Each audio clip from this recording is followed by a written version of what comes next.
ದುಡಿಮೆಯ ನಂಬಿ ಬದುಕು. ಬಸ್ಸೇ ಹೋಗದಿರೋಂಥ ಒಂದು ಗ್ರಾಮದಲ್ಲಿ ಯಶಸ್ವಿ ಉದ್ಯಮ ಕಟ್ಟಿರುವಂತಹ ರೈತೋದ್ಯಮಿ. ಪುಟ್ಟ ಹಳ್ಳಿ ಇಷ್ಟು ಟಿಪಿಕಲ್ ಇಂದ ಬೆಂಗಳೂರಲ್ಲಿ ಇವತ್ತು ನಮ್ದು ಎಕ್ಸ್ಕ್ಲೂಸಿವ್ 46 ಔಟ್ಲೆಟ್ಸ್ ಇದೆ. ಇದನ್ನೆಲ್ಲ ನಾವು ಜರ್ನಿ ನೋಡಿದಾಗ ಈ ಜಾಗ ನನ್ನ ಮೇಲೆ ಏನೋ ಪ್ರಭಾವ ಬೀರ್ತು ಅನ್ಸುತ್ತೆ. ಇದು ಒಂದು ಗೋಡನ್ ನಲ್ಲಿ ಕನಿಷ್ಠ ಅಂತಂದ್ರೆ ನಾವು 3 ಲಕ್ಷದವರೆಗೂ ಕಾಯಿಗಳನ್ನ ಸ್ಟೋರ್ ಮಾಡ್ತೀವಿ. ಈ ತರದ್ದು 3 ಗೋಡನ್ನ ಮಾಡ್ಕೊಂಡಿದೀವಿ. ಇಲ್ಲಿ ಯಾವ್ದನ್ನ ಎಸೆಯಂಗಿಲ್ಲ. ಈ ಚುಪ್ಪಿಗೆ 3 ರೂಪಾಯಿ ಸರ್. ತೆಂಗಿನ ಚಿಪ್ಪಿಗೆ 3 ರೂಪಾಯಿ. ನನ್ನ ಕೈಗೆ ಚಿಪ್ ಕೊಟ್ಬಿಟ್ಟ ಅಂತಿರ್ತಾರಲ್ಲ, ಈಗ ಅದನ್ನೇ ಕೊಡು ಸಾಕು. ಅದಕ್ಕೆ ತುಂಬಾ ಡಿಮ್ಯಾಂಡ್. ಈ ಡಸ್ಟ್ಗೂ ದುಡ್ಡಿದೆ ಸರ್. ನಮ್ಮ ಕೆಪಾಸಿಟಿ ಇರೋದು ದಿನಕ್ಕೆ 5,000 ಲೀಟರ್ ತೆಗಿಬೋದು. ಅವ್ರು ಹೆಂಗೆ ಮಾಡ್ಕೊಡ್ತಾರೆ ನೋಡಿ. ಸ್ವಲ್ಪ ಮಿಸ್ ಆದ್ರು ಅದು ಮುಳ್ಳಿನ ಜೊತೆ ಕೆಲಸ. ಅದು ಜಿಪುಣತನ ನಿನ್ನ ಬೇರೆದ್ರ ಮೇಲೆ ಮಾಡೋ, ಆರೋಗ್ಯದ ಮೇಲೆ ಮಾಡಬಾರ್ದು. ಅವಾಗ ಅದೆಲ್ಲ ಒಟ್ಟಿಗೆ ಸೇರಿಸಿ ಬಡ್ಡಿನ ರಿಟರ್ನ್ ಕಟ್ಟಿಸ್ಕೊಳತ್ತದು. ಅಲ್ಲಿ ಗುರುಲಿಂಗಯ್ಯ ಅಂತ ಮೇಸ್ಟ್ರು ಅಟೆಂಡೆನ್ಸ್ ಕರಿತಿದ್ದಂಗೆ ನಗಾಡ್ಬಿಡೋರು. ಇದೇನು ಈ ಥರ ಹೆಸರು ಇರುತ್ತಾ ಅಂತ. ಅವಾಗ ನನಗೆ ಹೆಸರಿಟ್ಟವರು ಪಾಂಡವಮಠಿ ಹತ್ರ ಚನ್ನಬಸವ ಶಿವಯೋಗಿಗಳು ಅಂತ. ಅವರು ಒಂದು ಮಾತು ಹೇಳಿದರು, ಈ ಹೆಸರಿಂದನೇ ನಿನಗೆ ಮುಂದೆ ತುಂಬ ಗೌರವ ಬರುತ್ತೆ, ನೀನು ತಲೆ ಕೆಡಿಸ್ಕೋಬೇಡ.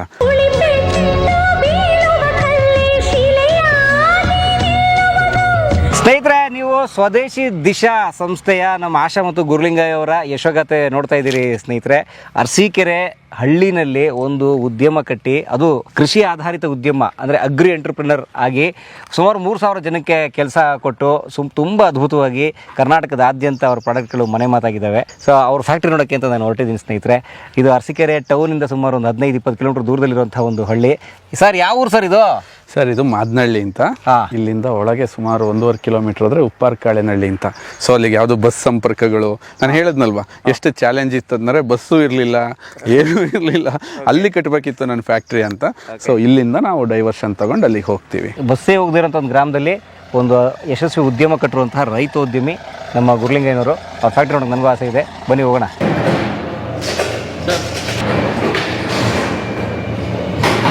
ನೋಡಿ, ನೀವು ಸುಂದರವಾದ ಈ ಕೆರೆ ನೋಡ್ತಾ ಇದ್ದೀರಿ. ಯಾವ ಕೆರೆ ಸರ್ ಇದು? ಸರ್, ಇದು ಮಾದನಹಳ್ಳಿ ಕೆರೆ ಅಂತ ಹೇಳಿ. ನಮ್ಮೂರು ಆ ಗುಡ್ಡದ ತಪ್ಪಲಲ್ಲಿ ಬರುತ್ತೆ. ಇನ್ನೂ 1 ಕಿಲೋಮೀಟರ್ ಹೋಗ್ಬೇಕಲ್ಲಿ ನಿಮಗೆ ಗುಡ್ಡ ಕಾಣ್ತಾ ಇದೆಯಲ್ಲ, ಓಕೆ, ಆ ಗುಡ್ಡದ ತಪ್ಪಲಲ್ಲಿ ಬರುತ್ತೆ. ಉಪ್ಪಾರಕಾಳೆನಹಳ್ಳಿ. ನನ್ನ ಪ್ರಾಥಮಿಕ ಶಿಕ್ಷಣ ನಡೆದಿದ್ದಲ್ಲೇ. ಫಸ್ಟ್ ಸ್ಟ್ಯಾಂಡರ್ಡ್ ಇಂದ ನಾನು ಶಾಲೆಗೆ ಹೋಗಿದ್ದು ನಮ್ಮ ಸ್ಕೂಲ್ ಅದೇ, ಅಲ್ಲಿ ಕಾಣ್ತಾ ಇದೆಯಲ್ಲ, ಅಲ್ಲಿ ಕಟ್ಟಡ, ಆ ಕಟ್ಟಡ ಕಾಣ್ತಾ ಇದೆಯಲ್ಲ ಹಂಚಿಂದ, ಅದೇ ಮಾದನಹಳ್ಳಿ ಸ್ಕೂಲು. ನಾವು ಈ ಏರಿ ಮೇಲೆ ಈ ತರ ನಡ್ಕೊಂಡು ಹಂಗೆ ಊರಿಗೆ ಹೋಗೋದು ತುಂಬಾ ಕಷ್ಟ. ನಾನು, ನಮ್ಮ ಅಕ್ಕ, ನಮ್ಮ ಮನೆಯವರೆಲ್ಲ ಓದಿದ್ದಲ್ಲೇ. ನಾವೇನು ಮಾಡ್ತಿದ್ವಿ, ಅವಾಗ ತುಂಬ ಮಳೆಗಾಲ ಅಲ್ವಾ, ಕೆರೆ ತುಂಬ ನೀರಿರೋದು. ಆ ನೀರಿರೋದು ಫಸ್ಟ್ ಸ್ಟ್ಯಾಂಡರ್ಡ್ಗೆ ಹೋಗೋ ಹುಡುಗರು ಹೆಂಗೆ ಅಂತಂದರೆ, ಅಲ್ಲಿಗೆ ನಡ್ಕೊಂಬಂದು ಇಲ್ಲಿ ಇದೇನಿದೆಯಲ್ಲ, ಇಲ್ಲಿ this is a shortcut to our school. ಹತ್ತತ್ರ 1.25 ಕಿಲೋಮೀಟರ್ ಆಗ್ಬಿಡೋದು. ಸ್ಕೂಲಿಗೆ ಬೇಗ ಹೋಗ್ತೀರಾ? ಸ್ಕೂಲಿಗೆ ಹೋಗ್ತಿದ್ವಿ, ಬಟ್ ಅಷ್ಟೇ ಹತ್ರ ನೀರಿರೋದು. ಆ ನೀರಲ್ಲಿ ಒಂದು ಕೋಲ್ ಇಟ್ಕೊಂಡು ನೆಲನ ಹಿಂಗೆ ಅಂದ್ಕೊಂಡು ಸ್ಕೂಲಿಗೆ ಹೋಗ್ಬೇಕಾದ್ರೆ ಅಡ್ವೆಂಚರಸ್ ಮಾಡ್ಕೊಂಡು ಹೋಗ್ಬೇಕು. ಅಂದ್ರೆ ಮಳೆಗಾಲದಲ್ಲಿ ತುಂಬಿರೋ ಕೆರೆ. ಮತ್ತೆ ಇಲ್ಲ ಸೋದ್ರೆ ಹೆಚ್ಚು ಕಮ್ಮಿ 2.5 ಕಿಲೋಮೀಟರ್ ಆಗುತ್ತಲ್ವಾ. ವೆಹಿಕಲ್ ಆಗಲಿ ಇನ್ನೊಂದಾಗಲಿ ಏನೂ ಇರಲಿಲ್ಲ. ನನ್ನ ಜೊತೆ ಒಬ್ಬ ನನ್ನ ಸ್ನೇಹಿತ ಇದ್ದ. ಅವನು ಈಸ್ ಅ ನೋಮೋರ್. ಇಲ್ಲೇ ಪುಟ್ಟ ಅಂತ ಅವನ ಹೆಸರು. ಅವನು ನಾನು ಇಬ್ಬರು ಹಿಂಗೆಲ್ಲ ಹೋಗ್ತಿದ್ವಲ್ಲ ಸ್ಕೂಲ್ಗೆ, ನಡ್ಕೊಂತ ಆ ನೀರೊಳಗೆ ಆ ಗುಂಡಿಗಳನ್ನ ಕಂಡಿಡ್ಕೊಂತ ಅಲ್ಲಿಗೆ ಹೋಗಿ ದಡದಲ್ಲಿ ಕಾಲು ತೊಳ್ಕೊಂಡು ಸ್ಕೂಲ್ಗೆ ಹೋಗಿ ಮತ್ತೆ ಸ್ಕೂಲಿಂದ ಹಂಗೆ ಬರ್ತಾಯಿದ್ವಿ. ಅಂದರೆ ಸಾಹಸ ಪ್ರವೃತ್ತಿ ಅನ್ನೋದು ಒಂದು ಇದು ಅನ್ನೋದು ಸಣ್ಣದ್ರಿಂದನೇ ನಮಗೆ ಫಸ್ಟ್ ಸ್ಟ್ಯಾಂಡರ್ಡಿಂದನೇ ಶುರು ಆಗ್ಬಿಟ್ಟಿತ್ತು. ಸೊ ನಮ್ಮ ಸ್ಕೂಲ್ ನೋಡೋಕೆ ನನಗೆ ತುಂಬ ಖುಷಿ ಆಗುತ್ತೆ. ಆ ಕೋಲ್ ಕೊಡ್ತಿದ್ದು ಯಾಕೆ? ಗುಂಡಿ ಏನಾದ್ರು ಇದ್ರೆ ಮತ್ತೆ ನಾವು ಬಿದ್ದೋಗ್ತೀವಲ್ಲ ಒಳಗೆ. ಇಲ್ಲಿ ನಿಮಗೆ ಕಾಣ್ತಿಲ್ವಾ ಎಷ್ಟು ಏರೋಪೇರ್ ಇದೆ. ಅದು ನೆಲನ ಹಿಂಗೆ ಸರ್ಚ್ ಮಾಡ್ಕೊಂಡು ಆ ನೀರೊಳಗೆ ನಡ್ಕೊಂಡು ಹೋಗ್ತಿದ್ವಲ್ಲ. ಈಗಲೂ ನನಗೆ ಅದೆಷ್ಟು ಅಮೇಝಿಂಗ್ ಅನಿಸುತ್ತೆ ನಾವು ಸ್ಕೂಲ್ಗೆ ಹೋಗ್ತಿದ್ದು ಅಂತಂದರೆ. ಅದ್ಭುತ. ನೋಡಿ, ನಿಮ್ಮನ್ನ ಡ್ರಾಪ್ ಮಾಡಕ್ಕೆ ಯಾವುದು ಬಸ್ ಬರ್ತಾ ಇರಲಿಲ್ಲ. ಕಾನ್ವೆಂಟಿಗೆ ಕಳಿಸ್ದಂಗೆ ಪೇರೆಂಟ್ಸ್ ಕರ್ಕೊಂಡೋಗಿ ಡ್ರಾಪ್ ಮಾಡೋದು.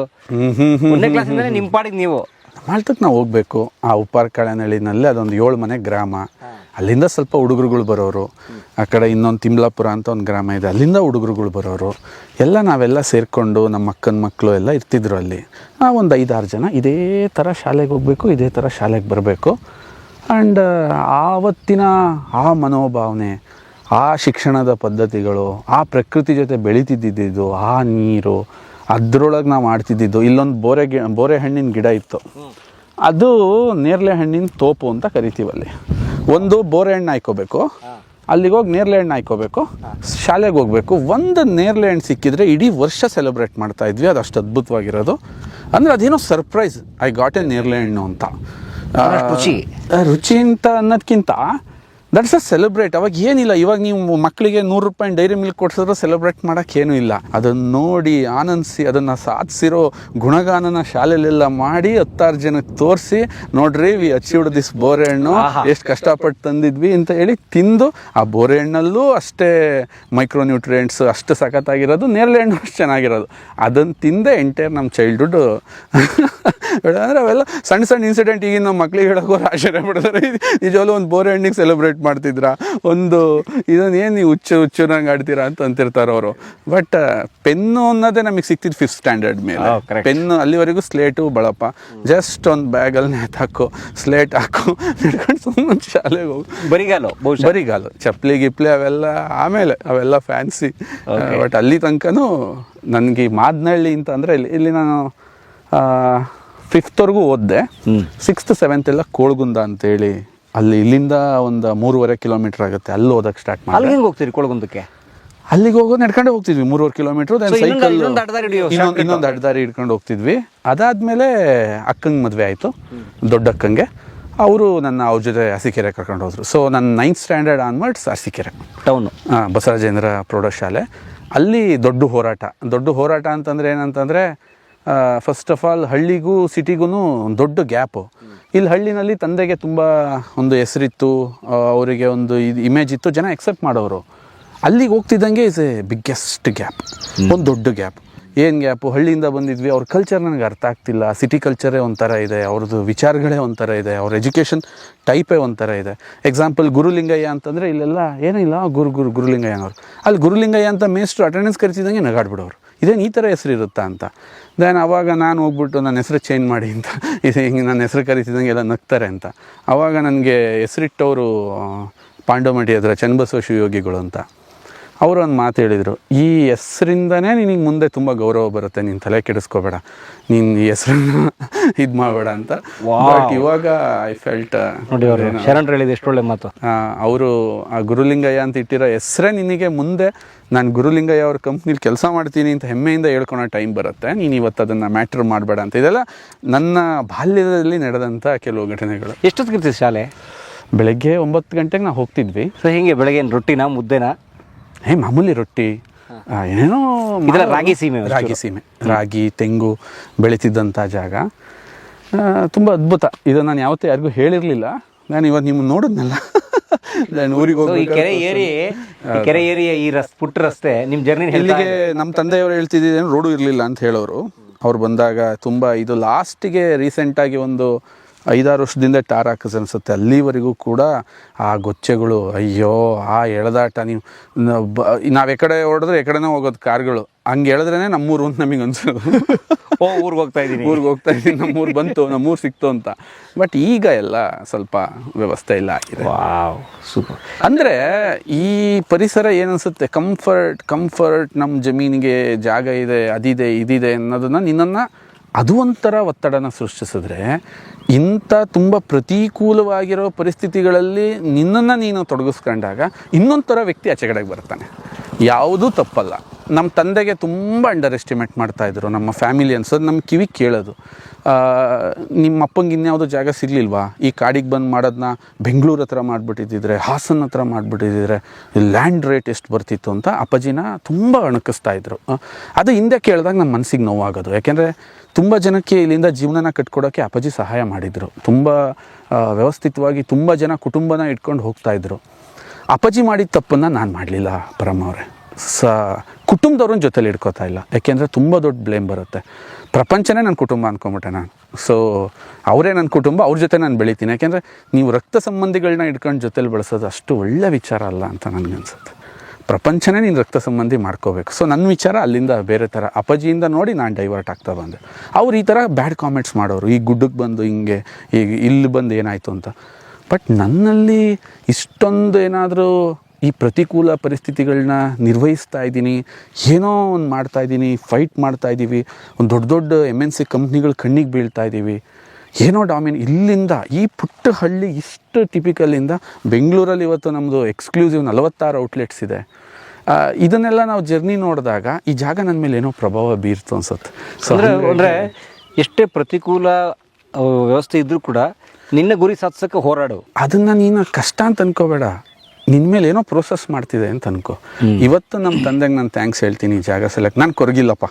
ನಾನು ಇವತ್ತು ನಿಮ್ಮ ತಂದೆ ಎಲ್ಲ ಬೇರೆ ಊರಿಂದ ಇಲ್ಲಿ ಬಂದವರಾ? ನಾವು ಅವ್ರದ್ದು ಕೋಡಿಹಳ್ಳಿ ಅಂತೇಳಿ ಜಾವಗಲ್ ಹತ್ರದಲ್ಲಿ, ಅಲ್ಲಿ ಸ್ವಲ್ಪ ಅವರಿಗೆ ಸೈದ್ಧಾಂತಿಕವಾಗಿ ಏನೋ ಮ್ಯಾಚ್ ಆಗ್ದಲೆ ಅಲ್ಲೇನೋ ನಾನು ಮಾಡೋಕ್ಕಾಗಲ್ಲ ಅಂತ ಹೇಳ್ಬಿಟ್ಟು ದ್ಯಾನ್ ಇಲ್ಲಿಗೆ ಬಂದು ಹೊಸ ಜಾಗನ ತಗೊಂಡು ಅವರು ಡೆವಲಪ್ ಮಾಡಿದಂಥ ಒಂದು ಜಾಗಕ್ಕೆ ನಾವು ಹೋಗ್ತಾ ಇದ್ದೀವಿ. ಅವ್ರನ್ನೇ ಮಾತಾಡ್ಸೋಣ ಈಗ. ಖಂಡಿತ ಬನ್ನಿ ಹೋಗೋಣಂತೆ. ಮತ್ತೆ ಜಾವಗಲ್ ಅಂತ ತಕ್ಷಣ ನೆನಪಾಯ್ತು, ನಮ್ಮ ಕ್ಯಾಪ್ಟನ್ BR ಗೋಪಿನಾಥ್ ಇದಾರಲ್ಲ ಸ್ನೇಹಿತರೆ, ಕ್ಯಾಪ್ಟನ್ ಗೋಪಿನಾಥ್ ಡೆಕ್ಕನ್ ಏರ್ವೇಸ್ ಕಟ್ಟಿದಂಥವ್ರು. ಅಂದ್ರೆ ಕಡಿಮೆ ಬಜೆಟ್ ನಲ್ಲಿ ಕಾಮನ್ ಮ್ಯಾನ್ ಕೂಡ ವಿಮಾನದಲ್ಲಿ ಹೋಗ್ಬೋದು, ಆಕಾಶದಲ್ಲಿ ಹಾರ್ಬೋದು ಅಂತ ಕನಸನ್ನ ಬಿತ್ತಿದ್ರಲ್ಲ, ಆ ತರದ ಕನಸು ಬಿತ್ತಿದ ಗೋಪಿನಾಥ್ ಅವರು ಕೂಡ ಕರ್ಮಭೂಮಿ ಕೂಡ ಈ ಪ್ರದೇಶನೇ, ನಾವಿರೋ ಪ್ರದೇಶ ಜಾವಗಲ್ಲು. ಅವ್ರದಿಲ್ಲ ತೋಟ. ಅವರು ನಮ್ಮ ತಂದೆ ಇಬ್ರು ರೇಷ್ಮೆನ ಬೆಳೀತಾ ಇದ್ರು ಹಿಂದೆ. ನಮ್ಮ ವಿಮಾನಗಳು ಬಂದು ಇಲ್ಲೇ ಇಳಿಯೋದು. ಟೆಂಟ್ ಹಾಕೊಂಡು ನಾವು ಶುರು ಮಾಡಿದ್ವಿ. 40 ಹೆಲಿಕಾಪ್ಟರ್ ವಿಮಾನಗಳನ್ನ ಈ ಸಂಸ್ಥೆ ಮೇಂಟೈನ್ ಮಾಡ್ತಾ ಇದೆ. 15 ಕೋಟಿಯಿಂದ 50-60 ಕೋಟಿವರೆಗೂ ಇದೆ. ಒಂದು 7 ಮನೆ ಇರ್ತಕ್ಕಂಥ ಗ್ರಾಮ ಉಪ್ಪಾರ್ ಕಾಳೆನಹಳ್ಳಿ ಅಂತ. ಇದೇನಾ? ಇದೇ ಗ್ರಾಮ. ಇದೇ ಗ್ರಾಮದಲ್ಲಿ ನಮ್ಮ ಮನೆ ಇಲ್ಲಿಂದ ಸ್ವಲ್ಪ ದೂರ ಆಗುತ್ತೆ. ಕಾಣ್ತಿದೆ ಅದೇ ನಮ್ಮ ಮನೆ.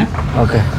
ಇಲ್ಲಿ ಬೋರ್ವೆಲ್ಲು, ಮಳೆ ನೀರು ಬಿಟ್ಟರೆ ಇನ್ನೇನೋ ನೀರುಗಳು ನಮ್ಮ ಕೆರೆ, ಒಟ್ಟು ಕೆರೆಗಳ ಲಿಂಕ್. ಕೆರೆಗಳ ಅದಕ್ಕೋಸ್ಕರನೇ ಅಪ್ಪಾಜಿ ತುಂಬಾ ಕೆರೆಗಳನ್ನ ಡೀಪ್ ಮಾಡೋದು, ಕೆರೆಗಳನ್ನ ಕಟ್ಟಿಸೋದು, ಇದನ್ನ ತುಂಬಾ ಅವರು ಅವಾಗಿಂದನೂ ಮಾಡ್ತಾ ಇದ್ರು. ತೋಟಗಳಲ್ಲಿ ಚೆಕ್ ಡ್ಯಾಮ್ಗಳನ್ನ ಕಟ್ಕೊಳೋದು, ಇದೆಲ್ಲ ತುಂಬಾ. ಸೊ ಈ ರಸ್ತೆ ಎಕ್ಸ್ಕ್ಲೂಸಿವ್ ನಿಮ್ ತೋಟಕ್ಕೆ ಮಾತ್ರ ಹೋಗೋ ರಸ್ತೆ? ಇನ್ನು ಎಲ್ಲರಿಗೂ ಇಲ್ಲೆಲ್ಲ ಪಕ್ಕ ತೋಟಕ್ಕೆಲ್ಲ ಪಾಸ್ ಆಗಂತವ್ರಿಗೆ ಇರ್ತಕ್ಕಂಥ ರೋಡ್ ಇದು. ಎಸ್ ಪರಂ ಸರ್, ಬನ್ನಿ ಸರ್. ಬನ್ನಿ, ಬಂತು ನಮ್ಮ ಗುರ್ಲಿಂಗಯ್ಯವರ ತೋಟದ ಮನೆ ಎಲ್ಲ ಬಂತು. ಸರ್ ಏನು ಸರ್ ಕೃಷಿ ಉದ್ಯಮಿಗಳು, ಈಗ ನಿಮ್ಮ ಕೃಷಿ ತೋರಿಸಿ ಬನ್ನಿ ಫಸ್ಟ್ ನಮಗೆ. ಎಸ್. ಇದು ಯಾವಾಗ ಕಟ್ಟಿದ್ರಿ ಮನೆ ಇದು? ನಮ್ದು ಹಳೆ ಮನೆ ಇದ್ದಿದ್ದಿಲ್ಲಿ. ಹಾಂ. ಅದರದ್ದೇನು ಕುರುಹು ಇಲ್ಲ, ಈಗ ನೆನಪು ಇಲ್ಲ. ಅಂದರೆ ನಿಮ್ಮ ಅದೇ ಆ ಸ್ಕೂಲ್ಗೆ ಹೋಗ್ತಾ ಇದ್ದ ಚೈಲ್ಡ್ಹುಡ್? ಆ ಮನೆ ಇದ್ದಿದ್ದಿಲ್ಲಿ. ಏನು ಹೆಂಚು? ಇದು ನನ್ನ ಮದುವೆ ಟೈಮಲ್ಲಿ ಕಟ್ಟಿದ ಮನೆ. 2007. ಓಕೆ. 2007 and 2008 ಅಲ್ಲಿ ಇದು ಕಟ್ಟಿತು. ಓಕೆ. ಇದೆಲ್ಲ ಗೋಡನ್ಗಳು. ಆ ಗೋಡನ್ ಕಟ್ಟಿದ್ದು ಒಂದು ಅದ್ಭುತ ಕತೆ. ಅದು ಕಲ್ಲಲ್ಲಿ ಕಟ್ಟಿದ್ದು. ಒಬ್ರು ಇಮಾಮ್ ಸಾಬ್ ಅಂತ ಇದ್ರು ನಮ್ಮ ಅಪ್ಪಾಜಿ, ಇಲ್ಲಿ ಕೋಳಗುಂದಲ್ಲಿ ಇದ್ರು ಅವ್ರ ಪಾಪ. ಹೂವಿನಡಗಲಿಯಿಂದ ಬಂದಿದ್ದವರು. ನಾನು ಸತ್ರು ನನ್ನ ನೆನಪು ಹೋಗ್ಬಾರ್ದು ಅಂತ ಹೇಳಿ ಆ ಯಪ್ಪ ಒಬ್ಬರೇ, ಆ ಯಪ್ಪನ ಮಗ ಇನ್ನೂ ಬದುಕಿದ್ದಾನೆ, ಇಮಾಮ್ ಸಾಬ್ರ ಮಗ, ಅವರು ಕಟ್ಟಿಸಿದಂಥ ಕಲ್ಲಿನ ಗೋಡನ್ಗಳು. ಯಾವಾಗ ನೀವು ಬಿಸ್ನೆಸ್ ಶುರು ಮಾಡಿದ್ಮೇಲೆ? ಇಲ್ಲ ಸರ್, ನನ್ನ ಚೈಲ್ಡ್ಹುಡ್ ಅಲ್ಲಿ ಸರ್. ಇದೆಲ್ಲ ಚೈಲ್ಡ್ಹುಡ್ ಅಲ್ಲೇ ತಂದೆಯವರ ಅಧಿಕಾರದಲ್ಲಿ. ಸುಮಾರೊಂದು ನೋಡ್ರಿ ಅದ್ರ ಕಟ್ಟಡದ್ದೆಲ್ಲ ಕೋಟೆ ಕಟ್ಟದಂಗೆ ಕಟ್ಟಿದ್ದಾರೆ. ಕಟ್ಟಿ ಪೂರ್ತಿ ಕಲ್ಲಲ್ಲಿ ಕಟ್ಟೋದು ಕಷ್ಟ ಅಂತ ಹೇಳ್ಬಿಟ್ಟು ಒಂದು ಲೇಯರಿಗೆ ಕಟ್ಟಿಸಿ ದೆನ್ ಇದನ್ನ ಸ್ಟಾಪ್ ಮಾಡಿದ್ವಿ. ಏನು ಗೋಡನ್ ಇದು? ನಮಗೆ ಕಾಯಿ ಹಾಕಕ್ಕೆ. ನನ್ನ Virgin coconut oil second phase ಅಲ್ಲೇ ಡೆವಲಪ್ ಆಗಿದ್ದು. ಫಸ್ಟ್ ಇದೊಂದು ಚಿಕ್ಕ ರೂಮಲ್ಲಿ ಡೆವಲಪ್ ಆಯಿತು, ಆಮೇಲೆ ಅಲ್ಲಿಂದ ಆಮೇಲೆ ಇಷ್ಟು ದೊಡ್ಡದಾಗಿ ಎಸ್ಟಾಬ್ಲಿಷ್ ಮಾಡ್ಕಂತ ಇದೀಗ ನೀವೇನು ನೋಡ್ತಿದ್ದೀರಾ, ಇದು 3rd ಫೇಸ್ ಈಗ ಡೆವಲಪ್ ಆಗಿರೋದು. ಏನಿದು? ಇದೇ ನಮ್ಮದು ಫ್ಯಾಕ್ಟ್ರಿ. ಇದೇ ನಿಮ್ಮ ಫ್ಯಾಕ್ಟ್ರಿ? ಎಸ್. ಕೇರಾಮೃತ ಪ್ರಾಡಕ್ಟ್ಸ್ ಎಲ್ಲ. ಸ್ವದೇಶಿ ದಿಶಾ ಅವರ ಫ್ಯಾಕ್ಟ್ರಿ ನೋಡಿ, ಅದೇ ಕಾರ್ಖಾನೆ. ಬಟ್ ಅದ್ರ ಫಸ್ಟ್ ಫೇಸ್ ತೋರಿಸಿ ಬನ್ನಿ. ಸ್ನೇಹಿತರೆ, ಒಂದು 3,000 ಕುಟುಂಬಗಳು ನಂಬ್ಕೊಂಡಿರುವಂತಹ ಸ್ವದೇಶಿ ದಿಶಾ ಕಂಪನಿ ಎಲ್ಲಿ ಶುರು ಆಗಿದೆ ಗೊತ್ತಾ? ಬನ್ನಿ. ಫಸ್ಟ್ ಈ ರೂಮಲ್ಲಿ ಸ್ಟಾರ್ಟ್ ಆಯ್ತು ನೋಡಿ, ಇಲ್ಲಿ ಶುರು ಆಗಿದೆ ನೋಡಿ. Every 1000 miles journey start with single step ಅಂತಾರಲ್ಲ ನೋಡಿ, ಆ ಥರ. ಇವತ್ತಿಗೆ ದೊಡ್ಡ ಕಾರ್ಖಾನೆ, ದೊಡ್ಡ ನೆಟ್ವರ್ಕು, ಅವ್ರು ಹೇಳ್ದಂಗೆ ಅವ್ರದ್ದೇ ಸಿಸ್ಟಮ್ ಎಲ್ಲ ಡೆವಲಪ್ ಆಗಿದೆ. ಬಟ್ ಅದು ಶುರು ಆಗಿರೋಂಥ ನೋಡಿ, ಅರಸೀಕೆರೆಯಿಂದ 20 ಕಿಲೋಮೀಟರ್ ದೂರದಲ್ಲಿರುವ ಬೆಟ್ಟ ತಪ್ಪಲಿರೋ ಹಳ್ಳಿ, ಆ ಹಳ್ಳಿಯ ಈ ಸಣ್ಣ ಒಂದು ಶೆಡ್ ಅಂತ ಕರಿಬೋದು ನಾವು. ಶೆಡ್ಡಲ್ಲಿ ಹಾಗಾಗಿ ತುಂಬ ದೊಡ್ಡ ಫೆಸಿಲಿಟಿ ಇರಬೇಕು ಅಂತ ಅನ್ಕೋತೀವಲ್ಲ, ಅವಾಗ ಇದನ್ನೆಲ್ಲ ಯೋಚನೆ ಮಾಡ್ಬೇಕು ನಾವು ಒಂದ್ಸಲ. Last year we shift into the that. ಅದು ಒಂದು ನಿಮಗೆ ಓವರ್ ಆಲ್ ಸೈಜ್ 250 by 300 ಇದೆ. ಅದು ಇದು ಎಷ್ಟು ಎಕರೆ ಜಾಗ ಇದೆ ನಿಮ್ಮದು? ಒಟ್ಟು 50 ಎಕರೆ ಇಟ್ಕೊಂಡಿದ್ದಾರೆ. ಬನ್ನಿ, Swadeshi Disha Keramrutha virgin coconut oil ತಯಾರಾಗೋ ಫ್ಯಾಕ್ಟ್ರಿ ಇದು. ನಿಮಗೆ ಆಲ್ರೆಡಿ ಘಮ ಬರ್ತಾ ಇದೆ. ಇವತ್ತು ಆಯಿಲ್ ಪ್ರೊಡಕ್ಷನ್ ಇಲ್ಲ. ಆಯಿಲ್ ಪ್ರೊಡಕ್ಷನ್ ಇದ್ರೆ ಇಲ್ಲಿಂದ 1/2 ಕಿಲೋಮೀಟ್ರಿಗೆ ಬರ್ತಿರುತ್ತೆ ಘಮ. ಸಂಕೇಶ್ವರ್ ಸಾಹೇಬರು ವಿಸಿಟ್ ಮಾಡಿದ್ರು ಇಲ್ಲಿ. ಅವ್ರು ಹೇಳಿದ್ರು ಇದ್ರ ಘಮ ಎಲ್ಲ ನೋಡ್ತಾ ಇದ್ರೆ ನನಗೆ ಇಲ್ಲೇ ಇರಬೇಕು ಅನ್ಸುತ್ತೆ ಅಂತ, ನಿಮ್ಮ ಫ್ಯಾಕ್ಟ್ರಿಲೇ ಇರಬೇಕು ಅನ್ಸುತ್ತೆ ಅಂತ. ಆ ಥರ ಇದ್ರ ಘಮ ಯಾವುದು ನಿಮಗೆ ಕೊಳಕು ಗಲೀಜು ಆ ಥರದ್ರಲ್ಲಿ ಉತ್ಪನ್ನಗಳು ಮ್ಯಾನುಫ್ಯಾಕ್ಚರ್ ಆಗಬಾರ್ದು. ಇದು ಆ ಮಟ್ಟಕ್ಕೆ ನಾವು ತಗೊಂಡು ಹೋಗ್ಬೇಕು ಅಂತಾನೆ ಈ ಹಳ್ಳಿನಲ್ಲಿ ಅದನ್ನು ಮಾಡಕ್ಕೆ. ಕಾಯಿನ ಸುಲಿದ ಮೇಲೆ ಈ ಥರ ಆಗುತ್ತೆ. This is the coconut storing area. ಈ ಥರದ್ದು 3 ಗೋಡನ್ಸ್ ಇದೆ. ಸುಲಿದ್ಬಿಟ್ಟು ಯಾಕೆ ಅಂತಂದರೆ ಅದು ಮಾಗಬೇಕು ಪರಮ್ ಅವರೇ. ಓಕೆ. ಆ್ಯಂಡ್ ಕೆಟ್ಟೋಗಿರೋ ಕೋಕೋನಟ್ ಅಲ್ಲಿ ಹಾಳಾಗೋದು. ಸಾಮರ್ಥ್ಯ ಪರೀಕ್ಷೆ ಮಾಡುವ ಗರಡಿ ಮನೆ, ಗರಡಿ ಮನೆ, ತೆಂಗಿನಕಾಯಿ ಗರಡಿ ಮನೆ. ದುಡ್ಡೆಂತೂ ಪೇ ಆಗಿದೆ, ಬಟ್ ಹೋಯ್ತಿದ್ದು. ಎಷ್ಟು ಪರ್ಸೆಂಟ್ ಹೋಗುತ್ತೆ? ಓವರ್ ಆಲ್ 20% ಹೋಗುತ್ತೆ. 20%. ಆ್ಯಂಡ್ ತೆಂಗಿನ ವಿಶೇಷತೆ ಏನು ಅಂದರೆ ಕೆಟ್ಟೋರೋದಕ್ಕೂ ದುಡ್ಡಲ್ಲ. Full waste. ಇಲ್ಲಿ ಯಾವುದನ್ನೂ ಎಸೆಯಂಗಿಲ್ಲ. ಈ ಚುಪ್ಪಿಗೆ 3 ರೂಪಾಯಿ ಸರ್ ಇವತ್ತಿಗೆ. ತೆಂಗಿನ ಚಿಪ್ಪಿಗೆ 3 ರೂಪಾಯಿ. ತೆಂಗಲ್ಲಿ ಯಾವುದು ವೇಸ್ಟ್ ಇಲ್ಲ ಪರಮ್ ಅವರೇ. ಆ್ಯಂಡ್ ಈ ಡಸ್ಟ್ ಇದೆಯಲ್ಲ, ಈ ಡಸ್ಟ್, ಈ ಪುಡಿ, ಈ ಡಸ್ಟ್, ಇದು ಈ ಡಸ್ಟ್ಗೂ ದುಡ್ಡಿದೆ. ಅದೇ ಅದನ್ನ ಕೋಕೋ ಪಿಟ್ ಕಾಯರ್ ಅಂತ. ಪಿತ್ತ, ಕೋಕೋ ಪಿಟ್ ಅಂತ ಮಾಡಿಬಿಟ್ಟು ಇದನ್ನ ಎಲ್ಲ ಕಡೆಗೂ ಇದನ್ನ ಕಳಿಸ್ತಾರೆ. ಹಂಗೆ ತೆಂಗಲ್ಲಿ ಯಾವುದು ವೇಸ್ಟ್ ಅಂತ ಇರಲ್ಲ. Super sir. ಇದು ಒಂದು ಗೋಡನ್ನಲ್ಲಿ ಕನಿಷ್ಠ ಅಂತಂದ್ರೆ ನಾವು 3 ಲಕ್ಷದವರೆಗೂ ಕಾಯಿಗಳನ್ನ ಸ್ಟೋರ್ ಮಾಡ್ತೀವಿ. ಈ ಥರದ್ದು 3 ಗೋಡನ್ನ ಮಾಡ್ಕೊಂಡಿದ್ದೀವಿ. ಅಂದರೆ 9 ಲಕ್ಷ ಕಾಯಿವರೆಗೂ ಒಟ್ಟಿಗೆ ಸ್ಟಾಕ್ ಇಡ್ತೀವಿ. ಓಕೆ. ದೆನ್ ಬನ್ನಿ, ಏನು ಮಾಡ್ತಾರೆ ಅಣ್ಣ ಇಲ್ಲಿ ನೋಡಿ, ಅದನ್ನ ಕಾಯಿನ ಸುಲಿಬೇಕಲ್ಲ, ಅದೇ ಸ್ಕಿಲ್ಡ್ ವರ್ಕ್. ಅದು ಚುಪ್ಪಿರೋ ಕಾಯಿನ ಅವ್ರು ಹೆಂಗೆ ಮಾಡ್ಕೊಡ್ತಾರೆ ನೋಡಿ. ಸ್ವಲ್ಪ ಮಿಸ್ ಆದ್ರು ಅದು ಮುಳ್ಳಿನ ಜೊತೆ ಕೆಲಸ. ಅದು ಕೊಡಿ, ಮ್ಯಾನ್ಯುಯಲ್ಲಿ ಇದನ್ನ ಕೊಟ್ಟು ಈ ಥರದ್ದೊಂದು 7-8 ಮಿಷಿನ್ಸ್ ಇದೆ. ಅವರು ಡಿಫ್ರೆಂಟಲ್ಲಿ ಬೆಳಿಗ್ಗೆ 4 ಗಂಟೆಗೆ ಎದ್ದು ಈ ಕೆಲಸಗಳನ್ನ ಸ್ಟಾರ್ಟ್ ಮಾಡ್ತಾರೆ. ಇಲ್ಲಿ ಕ್ವಾಲಿಟಿ ಮಾಡಿಫಿಕೇಶನ್ ಸ್ಟಾರ್ಟ್ ಆಗುತ್ತೆ. ಇಲ್ಲಿ ಕಟ್ ಮಾಡ್ತೀವಿ, ಇಲ್ಲಿ ಸ್ವಲ್ಪ ಮೆತ್ತಗಿರುತ್ತೆ, ಇಲ್ಲಿ ಸ್ವಲ್ಪ ಗಲೀಜಾಗಿರುತ್ತೆ, ಇಲ್ಲಿ ಸ್ವಲ್ಪ ಹಾಳಾಗಿರುತ್ತೆ. ಅದನ್ನೆಲ್ಲ ಮಾಡಿಫಿಕೇಶನ್ ಮಾಡಿಬಿಟ್ಟು ನೆಕ್ಸ್ಟ್ ಇಲ್ಲಿಂದ ವಾಷಿಂಗ್ ಹೋಗುತ್ತೆ. ಇಲ್ಲಿ ತಣ್ಣೀರು ಬಿಸಿನೀರು ಎರಡರಲ್ಲೂ ಇದು ವಾಷಿಂಗ್ ನಡೆಯುತ್ತೆ. ಇದು ಬಿಸಿನೀರಾ? ಯಾ. ಸೊ ಇದು ನೋಡ್ರಿ, ಹಿಂಗೆ ಬ್ರೇಕ್ ಮಾಡ್ತೀವಲ್ಲ, ಬ್ರೇಕ್ ಮಾಡಿದಾಗ ಇದರಲ್ಲಿ ನೀರಿರುತ್ತೆ, ಎಳ್ನೀರು, ಕಾಯಿ ನೀರು. ಈ ನೀರು ಹೋಗೋಕ್ಕೆ ಈ ಡ್ರೈನ್ ವ್ಯವಸ್ಥೆ ಇರುತ್ತೆ. ಇದು ಡ್ರೈನ್ ವ್ಯವಸ್ಥೆ. ಅಲ್ಲಿಂದ ಹಾಕ್ತಾ ಇದ್ದೀರಿ. ಈ ಡ್ರೈನಲ್ಲಿ ಆಚೆ ಹೋಗುತ್ತೆ. ಆ ನೀರಲ್ಲೂ ಕೂಡ ಎಣ್ಣೆ ಇರುತ್ತೆ. ಅದರಿಂದ ನೆಕ್ಸ್ಟ್ ಅದು ಪಲ್ವರೈಸ್ ಸಣ್ಣ ಸಣ್ಣ ಪುಡಿಗಳಾಗಿ ಮಾಡ್ತೀವಿ. ಈ ಚುಪ್ಪು ಇಲ್ಲಿಂದ ಈ ಆಚೆ ಕಡೆಗೆ ಅಲ್ಲಿ ತೆಗಿತಾರೆ. ಚಿಪ್ ಇಲ್ಲಿ ಬರ್ತಾ ಇದೆ. ಇದು ಇನ್ನೊಂದು ಎಂಟ್ರೆನ್ಸ್ ಫ್ಯಾಕ್ಟ್ರಿಗೆ. ನೋಡಿ, ಆ ಪೂರ್ತಿ ಚಿಪ್ಪು, ತೆಂಗಿನಕಾಯಿ ಚಿಪ್ ಅಂತೀವಲ್ಲ, ಯಾ, ನನ್ನ ಕೈಗೆ ಚಿಪ್ ಕೊಟ್ಬಿಟ್ಟ ಅಂತಿರ್ತಾರಲ್ಲ, ಈಗ ಅದನ್ನೇ ಕೊಡು ಸಾಕು. ಅದಕ್ಕೆ ತುಂಬ ಡಿಮ್ಯಾಂಡ್. ನೋಡಿ, ಮೊದಲು ಹೆಂಗೂರು ಕೈಗೆ ಚಿಪ್ ಕೊಟ್ಬಿಟ್ಟಿಲ್ಲ ಅಂತಂದ್ರೆ ಏನು ಬೆಲೆ ಇಲ್ಲ ಅಂತ. ಆದರೆ ಈಗ ಹಂಗಲ್ಲ, ಚಿಪ್ ಕೊಟ್ಬಿಟ್ಟಿದೆ ಅಂದರೆ ನೋಡಿ ಬಂಗಾರ ಕೊಟ್ಟಿದ್ದಾನೆ ಅಂತ ಅರ್ಥ. ಈ ರೇಟಿಗೆ, ಈ ಚುಪ್ಪಿನ ರೇಟಿಗೆ ಕೊಬ್ಬರಿ ಮಾರ್ತಿದ್ವಿ ನಾವು. ನನ್ನ ಹೋಲ್ ಡಿಗ್ರಿ ಲೈಫಲ್ಲಿ ಈ ಚುಪ್ಪಿನ ರೇಟಿಗೆ ಕೊಬ್ಬರಿ ಮಾರ್ತಾ ಇದ್ವಿ. ಚುಪ್ಪು 32 ರೂಪೀಸ್ 33 ರೂಪೀಸ್ವರೆಗೂ ಇದೆ ಪರ್ ಕೆ ಜಿ. ಅದೇ ರೇಟಿಗೆ ಕೊಬ್ಬರಿ ಮಾರ್ತಾ ಇದ್ವಿ ನಾವು. ನಮ್ಮ ಎಂಟರ್ ಡಿಗ್ರಿ ಲೈಫ್. ಅಪ್ಪ, ಅದು ಅವತ್ತಿನ ಅಲ್ಲಿಂದ ಇಲ್ಲಿಗಿದ್ರ ಜರ್ನಿ ಇದೆಯಲ್ಲ ಕೋಕೋನಟ್ದು, ಇದು ಮ್ಯಾಸಿವ್. ಅಂದರೆ ಒಂದೇ ಸಲ ಕೋಕೋನಟ್ ಪ್ರಪಂಚಕ್ಕೆ ಇದರದ್ದು ಗುಣಲಕ್ಷಣಗಳು ಅಷ್ಟು ಚೆನ್ನಾಗಿ ತಿಳಿಯೋಕ್ಕೆ ಸ್ಟಾರ್ಟ್ ಆಯಿತು. ಇದನ್ನು ಫಿಲ್ಟ್ರೇಷನ್ನಿಗೆ ನಾವು ಹೆಂಗೆ ಬಳಸಬೇಕು, ಚಾರ್ಕೋಲ್ ಇಂಪಾರ್ಟೆಂಟ್ಸ್ ಏನು, ಆ ಚಾರ್ಕೋಲ್ದು ಹೆಂಗಿದೆ ಅಂತ. ಆ್ಯಂಡ್ ಅದು ಬೆಳಕಿಗೆ ಬಂದಿದ್ದು ಕೂಡ ಒಂಥರ ವಿಚಿತ್ರವಾಗಿ ಚಾರ್ಕೋಲ್ ಬೆಳಕಿಗೆ ಬಂದಿದ್ದು ಈ ವಾಸ್ಕೋಡಿಗಾಮ ಸಮುದ್ರಯಾನಗಳು ಮಾಡ್ತಾ ಇದ್ದ. ಅಂದರೆ ಇಳ್ದ, ಅಲ್ಲಿಗೆ ಹೋದ, ಇಲ್ಲಿಗೆ ಹೋದ, ಈ ಥರ ಎಲ್ಲ. ಸೊ ಅವರು ನೀರು ತರಕ್ಕೆ ಕ್ಯಾನ್ಗಳನ್ನ, ಮರದ ಕ್ಯಾನ್ಗಳನ್ನ ಬಳಸ್ತಾ ಇದ್ರು. ಅದರಲ್ಲಿ ಎಂಥ ನೀರಿಟ್ಟರು ಅದಕ್ಕೆ ಯಾವ ಎಲೆಗಳನ್ನ ಆ್ಯಡ್ ಮಾಡಿದ್ರು ಕೂಡ ಅದು ಅಂದರೆ ನೀರಲ್ಲಿ ಹುಳ ಬರ್ತಾ ಇತ್ತು. ಅವ್ರಿಗೆ ದೊಡ್ಡ ಸಮಸ್ಯೆ ಇತ್ತು, ಸಿಹಿ ನೀರನ್ನ ಹೆಂಗೆ ತಗೊಂಡೋಗೋದು ಈ ಹಡಗಲ್ಲಿ. ಆ ಟೈಮಲ್ಲಿ ಅವನಿಗೆ ತುಂಬ ಬೇಜಾರಾಗುತ್ತೆ, ಅಪ್ಸೆಟ್ ಆಗುತ್ತೆ. ಎಷ್ಟು ಪ್ರಯತ್ನ ಪಟ್ಟರು ಫೇಲ್ ಆಗ್ತಿರ್ತಾನೆ. ಒಂದು ಸರಿ ಈ ಮೇಡ್ ಎ ಡಿಸಿಷನ್, ಬೇಜಾರಾಗಿ ಎಲ್ಲ ಕ್ಯಾನ್ಗಳನ್ನ ತೆಗೆದು ಬೆಂಕಿ ಹಾಕ್ಬಿಟ್ಟು ಒಂದು ದ್ವೀಪದೊಳಗೆ ಹೋಗ್ತಾನೆ. ಬೆಂಕಿ ಹಾಕ್ಬಿಡ್ತಾನೆ ಕ್ಯಾನ್ಗಳಿಗೆ. ಸಿಟ್ಟು ಬಂದುತ್ತಲ್ಲ ಅವನಿಗೆ, ಆ ಫ್ರಸ್ಟ್ರೇಷನ್ ತಡೆಯೋಕ್ಕಾಗ್ದಲೇ ಬೆಂಕಿ ಹಾಕ್ಬಿಟ್ಟು ಕಾಡೊಳಗೆ ಹೋಗ್ತಾನೆ. ಅವನು ವಾಪಸ್ ಬರೋ ಟೈಮಲ್ಲಿ ಮಳೆ ಬರ್ತಾ ಇರುತ್ತೆ. ಅವನು ದ್ವೀಪಕ್ಕೆ ಹೋದಾಗ ಒಂದು ದ್ವೀಪದಲ್ಲಿ 2 ದಿನ 3 ದಿನ ಅಥವಾ 2 ತಿಂಗಳವರೆಗೂ ರೆಸ್ಟ್ ಮಾಡ್ತಾ ಇರ್ತಾನೆ. ಯಾಕೆಂದರೆ ಅಲ್ಲಿ ರಿಸೋರ್ಸ್ ಮತ್ತೆ ಕಲೆಕ್ಟ್ ಮಾಡ್ಕೊಂಡು ಅವ್ನು ಹಡಗಲ್ಲಿ ಪ್ರಯಾಣ ಮಾಡಬೇಕು, ಅವನು ರೆಸ್ಟ್ ತೊಗೋಬೇಕು. ಈ ಸಲ ಏನಾಗುತ್ತೆ, ಅವೆಲ್ಲ ಅರ್ಧಂಬರ್ಧ ಬೆಂದಿರ್ತಾವಲ್ಲ ಕ್ಯಾನ್ಗಳು, ಅರ್ಧಂಬರ್ಧ ಬೆಂದಿರೋ ಕ್ಯಾನಲ್ಲಿ ಮಳೆ ನೀರು ಶೇಖರಣೆ ಆಗುತ್ತೆ. ಇವನು ವಾಪಸ್ 2 ತಿಂಗಳು ಬಿಟ್ಟು ಬಂದಾಗ ಅಲ್ಲಿ ಹುಳ ಆಗಿರಲ್ಲ. ಅರೆ ಈ ನೀರು ಯಾಕೆ ಹುಳ ಆಗಿಲ್ಲ ಅಂತ ಅವನು ಯೋಚನೆ ಮಾಡಿದಾಗ ಆ ಇಜ್ಜಲು ಹುಳ ಆಗಕ್ಕೆ ಬಿಡಲ್ಲ ಅಂತೇಳಿ ಅವನಿಗೆ ಐಡೆಂಟಿಫೈ ಆದಾಗ, ಸೊ ಅಲ್ಲಿಂದ ಈ ಆ್ಯಕ್ಟಿವೇಟೆಡ್ ಕಾರ್ಬನ್ನ ಫಿಲ್ಟ್ರೇಷನ್ನಿಗೆ ಬಳಸಬೇಕು ಅನ್ನೋದು ಹಿಂಗೆ ಶುರುವಾಯ್ತಿದ್ದು ಇನ್ವೆನ್ಷನ್. ಚುಪ್ಪನ್ನು 1 ಗ್ರಾಮ್ ಅಂದರೆ ಲೈಕ್ ಗುಜರಿ ಕಬ್ಬಣಕ್ಕೆ ಇವತ್ತು 20 ರೂಪಾಯಿ 25 ರೂಪಾಯಿ ಬೆಲೆ ಇದ್ದರೆ ಅದಕ್ಕಿಂತ ಜಾಸ್ತಿ ಇದೆ ಇವತ್ತಿದು. ಗುಜರಿ ಕಬ್ಬಣಕ್ಕಿಂತ ಅದರ ಡಬಲ್ ನಿಮಗೆ. ಏನು ಮಾಡ್ತಾರೆ ತೊಗೊಂಡೋಗಿದ್ದೀನ? ತುಂಬ beauty products like activated charcoal ಅಂದರೆ ದೊಡ್ಡ ಇಂಡಸ್ಟ್ರಿ ಸರ್ ಇವತ್ತು. ಇದ್ರ ಮೇಲೆ ಡಿಪೆಂಡ್ ಆಗಿರೋ ಹಲವಾರು ಉದ್ಯಮಗಳು ಇವತ್ತು ಸೃಷ್ಟಿಯಾಗಿದೆ. ನಾವೇನು ಇದನ್ನು ಇಲ್ಲಿಂದ ನೆಕ್ಸ್ಟ್ ಲೆವೆಲ್ಗೆ ಏನು ತೊಗೊಂಡೋಗಿಲ್ಲ, ಜಸ್ಟ್ ಇಲ್ಲಿಂದ ಸೇಲ್ ಮಾಡ್ತೀವಿ ಅಷ್ಟೇ, ಚುಪ್ಪನ್ನು ಸೇಲ್ ಮಾಡ್ತೀವಿ ಅಷ್ಟೇ. ಅಲ್ಲಿಂದ ಫ್ಯಾಕ್ಟ್ರಿಯಿಂದ ಬಂದಿದ್ದ ನೀರೆಲ್ಲ ಈ ಟ್ಯಾಂಕಿಗೆ ಬಿಡ್ತೀವಿ ನಾವು. ಅಂದರೆ ಈಗ ತೊಳೆದ ನೀರು ಕಾಯಿ ನೀರು ಎಲ್ಲ ಬಿಡ್ತೀವಿ. ಇದ್ರ ಮೇಲೆ ನೀವೇನು ಅಬ್ಸರ್ವ್ ಮಾಡ್ತಿದ್ದೀರಾ, ತೆಳುವೇ ಒಂದು ಎಣ್ಣೆ ಬಂದಿದೆ. ಇದು ಎಷ್ಟು ಡಿಮ್ಯಾಂಡ್ ಅಂತಂದರೆ ಆ ಎಣ್ಣೆ ತೊಗೊಳೋಕ್ಕೂ ಕಸ್ಟಮರ್ ಇದ್ದಾರೆ, ಆ ಎಣ್ಣೆಗೂ ತುಂಬ ಡಿಮ್ಯಾಂಡ್. ಯಾಕೆ ಅಂತಂದರೆ ಇವತ್ತು ಕಾಸ್ಮೆಟಿಕ್ ಇಂಡಸ್ಟ್ರಿಲಿ ತೆಂಗಿನ ಎಣ್ಣೆ ಬಳಕೆ ಆ ಮಟ್ಟಕ್ಕೆ ರೀಚ್ ಆಗಿಬಿಟ್ಟಿದೆ. ಇದನ್ನು ಜನ ಅರ್ಥ ಮಾಡ್ಕೋಬೇಕು. ಏನಕ್ಕೆ ಕಾಸ್ಮೆಟಿಕ್ ಇಂಡಸ್ಟ್ರಿಗೆ ಅಷ್ಟೊಂದು ಹೋಗುತ್ತೆ ಅಂತಂದರೆ ಇದು ಎಣ್ಣೆ ಇದೆ ಅಂತಲೇ ನಮಗೆ ಗೊತ್ತಿರಲಿಲ್ಲ. ಇದರಲ್ಲಿ ಎಣ್ಣೆ ಬರುತ್ತೆ ಹಿಂದೆ, ಅದನ್ನೀಗ ಎಣ್ಣೆನೂ ಮಾಡ್ತಾರೆ, ಅದನ್ನು ಸೋಪಿಗೆ ತೊಗೊಂಡು ಹೋಗ್ತಾರೆ. ಅಂದರೆ ವರ್ಸ್ಟ್ ಗ್ರೇಡ್ ಅದು. ಆ ನೀರೊಳಗೆ ಬರೋ ಎಣ್ಣೆ ಅದರದ್ದು ನಾವಿಲ್ಲಿ ಕ್ಲೀನಾಗಿ ಇಟ್ಕೊಂಡಿದ್ದೀವಿ, ಓಕೆ, ಬೇರೆ ಕಡೆ ನೀವು ಮೂಗು ಕೂಡ ಇಡೋಕ್ಕಾಗಲ್ಲ, ಅಷ್ಟು ಕೆಟ್ಟ ವಾಸನೆ ಬರ್ತಿರತ್ತೆ.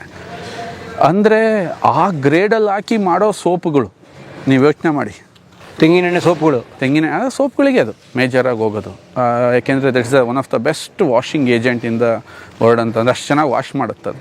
ಸೊ ನಾವೇನು ಡಿಸೈಡ್ ಮಾಡಿದ್ವಿ, ಅದು ಪ್ಯೂರೆಸ್ಟ್ ಫಾರ್ಮಲ್ಲಿರೋ ಆಯಿಲಿಂದ ಉತ್ಪನ್ನಗಳು ಮಾಡಬೇಕು ಅಂತ.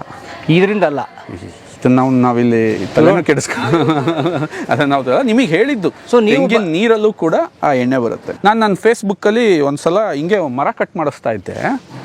ಮರ ಕಟ್ ಮಾಡಿಸ್ಬೇಕಾದ್ರೆ ಒಬ್ಬನ ಕೈಯಲ್ಲಿ ಏಟಾಗ್ಬಿಡ್ತು, ಕೈಗೆ ಮಿಷಿನ್ ಕಟ್ ಮಾಡ್ತಾ ಇದ್ದ, ಏಟಾಯಿತು. ತಕ್ಷಣ ನಾನು ಏನು ಮಾಡಿದೆ, ಪಟ್ಟಂತ ಹಿಂಗೆ ಹತ್ತಿರದಲ್ಲಿ ಸೊಸಿ ನೋಡಿದೆ. ಈ ಥರ ಒಂದು ಸೊಸಿ ಕಾಣ್ತು, ತೆಂಗಿನ ಮರದ ಸೊಸಿ. ಓಕೆ, ಈ ತೆಂಗಿನ ಮರದ ಸೊಸಿನಲ್ಲಿ ಇಲ್ಲಿ ಇದೆಯಲ್ಲ, ಇದನ್ನ ನಾವು ಬೊಂಗು ಅಂತ ಕರಿತೀವಿ. ಇದನ್ನು ಇದು ಬಿಳಿದು ಬೊಂಗು ಅಂತ, ಇದು ಬೊಂಗು ಅಂತ ಕರಿತೀವಿ ಇದನ್ನು. ಇದನ್ನು ಇಮ್ಮಿಡಿಯೇಟ್ ಅವ್ನು ಕಟ್ಟಾಗಿರೋ ಕಾಯಿ ಜಾಗಕ್ಕೆ ಹಿಂಗೆ ಹಾಕಿದ್ವಿ, ತಕ್ಷಣ ನಿಲ್ತು. ಎಷ್ಟೋ ಹಿಂದೆ ಹಳ್ಳಿಗಳಲ್ಲಿ ಇದೇ ನಮಗೆ ಮೆಡಿಸನ್ ಆಗಿತ್ತು, ಗಾಯಕ ಔಷಧಿ. ಸರ್ ಇಮ್ಮಿಡಿಯೇಟ್ ನಿಲ್ಲೋದು, ಇನ್ಫೆಕ್ಷನ್ ಆಗ್ತಿರಲಿಲ್ಲ. ನನ್ನ ಫೇಸ್ಬುಕ್ಕಲ್ಲಿ ಒಂದು 15 ಲಕ್ಷ ಜನ ನೋಡಿದ್ರೇನಪ್ಪ, ಅದನ್ನ ಲೈಕ್ ಮಾಡೋದು ಯಾವ್ದು ಅಲ್ಲಿವರೆಗೂ ಲೈಕೇ ಮಾಡಿಲ್ಲ ಯಾರು. ನನ್ನ ಪರ್ಸ್ನಲ್ ನಾನು ಹಾಕಿದೆ.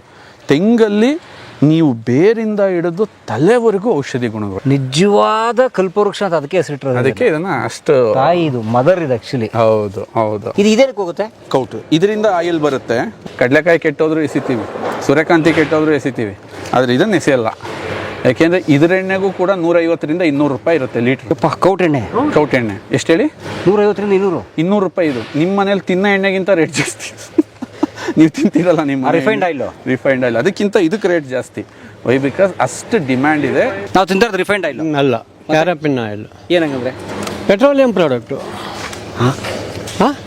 ಮತ್ತು ಸೂರ್ಯಕಾಂತಿ ಎಣ್ಣೆ ಅಂತ ಬೋರ್ಡ್ ಹಾಕಿರ್ತಾರೆ. ಬೋರ್ಡ್ ಹಾಕ್ಬೋದಲ್ವಾ, ಯಾರು ಬೇಕು. ಈಗ ನಾವು ಇನ್ನೊಂದು ಏನಾದ್ರು ಹಾಕ್ಬೋದು, ದೇವಲೋಕದ ಹೆಸರಿಟ್ಟು. ಖಂಡಿತ. ಹೌದೌದು. ಇವತ್ತು 99 ಭಾಗ ಈ ರೋಗಗಳಿಗೆ ಅದೇ ಕಾರಣ ಆಗಿರೋದು. ತಿನ್ನೋ ಎಣ್ಣೆ, ಅಡಿಗೆ ಎಣ್ಣೆನೇ 199 ಭಾಗ ತೊಂದರೆ ಇದೆ. So this is a entrance, main entrance ಇದೆ. ಅರಸೀಕೆರೆಯ ಹಳ್ಳಿಯಿಂದ, ಅರಸೀಕೆರೆ ಟೌನ್ ಅಲ್ಲ ಸ್ನೇಹಿತರೆ, ಅರಸೀಕೆರೆ ತಾಲೂಕು ಕೇಂದ್ರ ಅಲ್ಲ, ಅರಸೀಕೆರೆ ತಾಲೂಕಿನಿಂದ 20 ಕಿಲೋಮೀಟರ್ ದೂರದಲ್ಲಿರೋದು, ಹಳ್ಳಿಯಿಂದ ಆಪರೇಟ್ ಮಾಡ್ತಿರುವಂತಹ ಒಂದು ಸಂಸ್ಥೆ ಇವತ್ತು ಇಡೀ ವಿಶ್ವದಾದ್ಯಂತ ಹೆಸರು ಮಾಡಿದೆಯಲ್ಲ. ಖಂಡಿತ ಬನ್ನಿ. ಸೊ ಹಸಿ ಕಾಯಿ ತುರಿನಲ್ಲಿ ನಮಗೆ ಮಾಯಿಶ್ಚರ್ ಇರುತ್ತೆ. ಮಾಯಿಶ್ಚರ್ ತೆಗಿಯೋದೇ ನಮ್ದೊಂದು ದೊಡ್ಡ ಚಾಲೆಂಜ್. ತೇವಾಂಶನ ತೆಗಿಯೋದು. ಸೊ ಈ ಎಂಟೈರ್ ಏರಿಯಾ ನೀವೇನು ನೋಡ್ತಾ ಇದ್ದೀರಾ, ಇಲ್ಲಿಂದ ಇನ್ನು ಪ್ರೊಸೆಸಿಂಗ್ ಯೂನಿಟ್ ಸ್ಟಾರ್ಟ್ ಆಗುತ್ತೆ. ಓಕೆ. ಎಂಟೈರ್ ಜಾಗಗಳಲ್ಲಿ ಇದು ಎಸ್ ನೀವು ನೋಡ್ಬೋದು. ಇದನ್ನ ನೀವು ಸ್ಟೋರ್ ಮಾಡೋಕ್ಕೆಲ್ಲ ಸ್ಟೈನ್ಲೆಸ್ ಸ್ಟೀಲ್ ತೊಟ್ಟಿಗಳು. ಇಲ್ಲಿ ಸ್ಟೀಲ್ನ ಬಳಕೆ, ಯಾಕೆಂದರೆ hygiene the most important thing ಆಗಿರುತ್ತೆ. ಇದು ಡ್ರೈಯರು. ಇದರಲ್ಲಿ ಮಲ್ಟಿಪಲ್ ಲೆವೆಲ್ಸ್ ಇರುತ್ತೆ, ಚೈನ್ಸ್ ಲೆವೆಲ್ಸ್.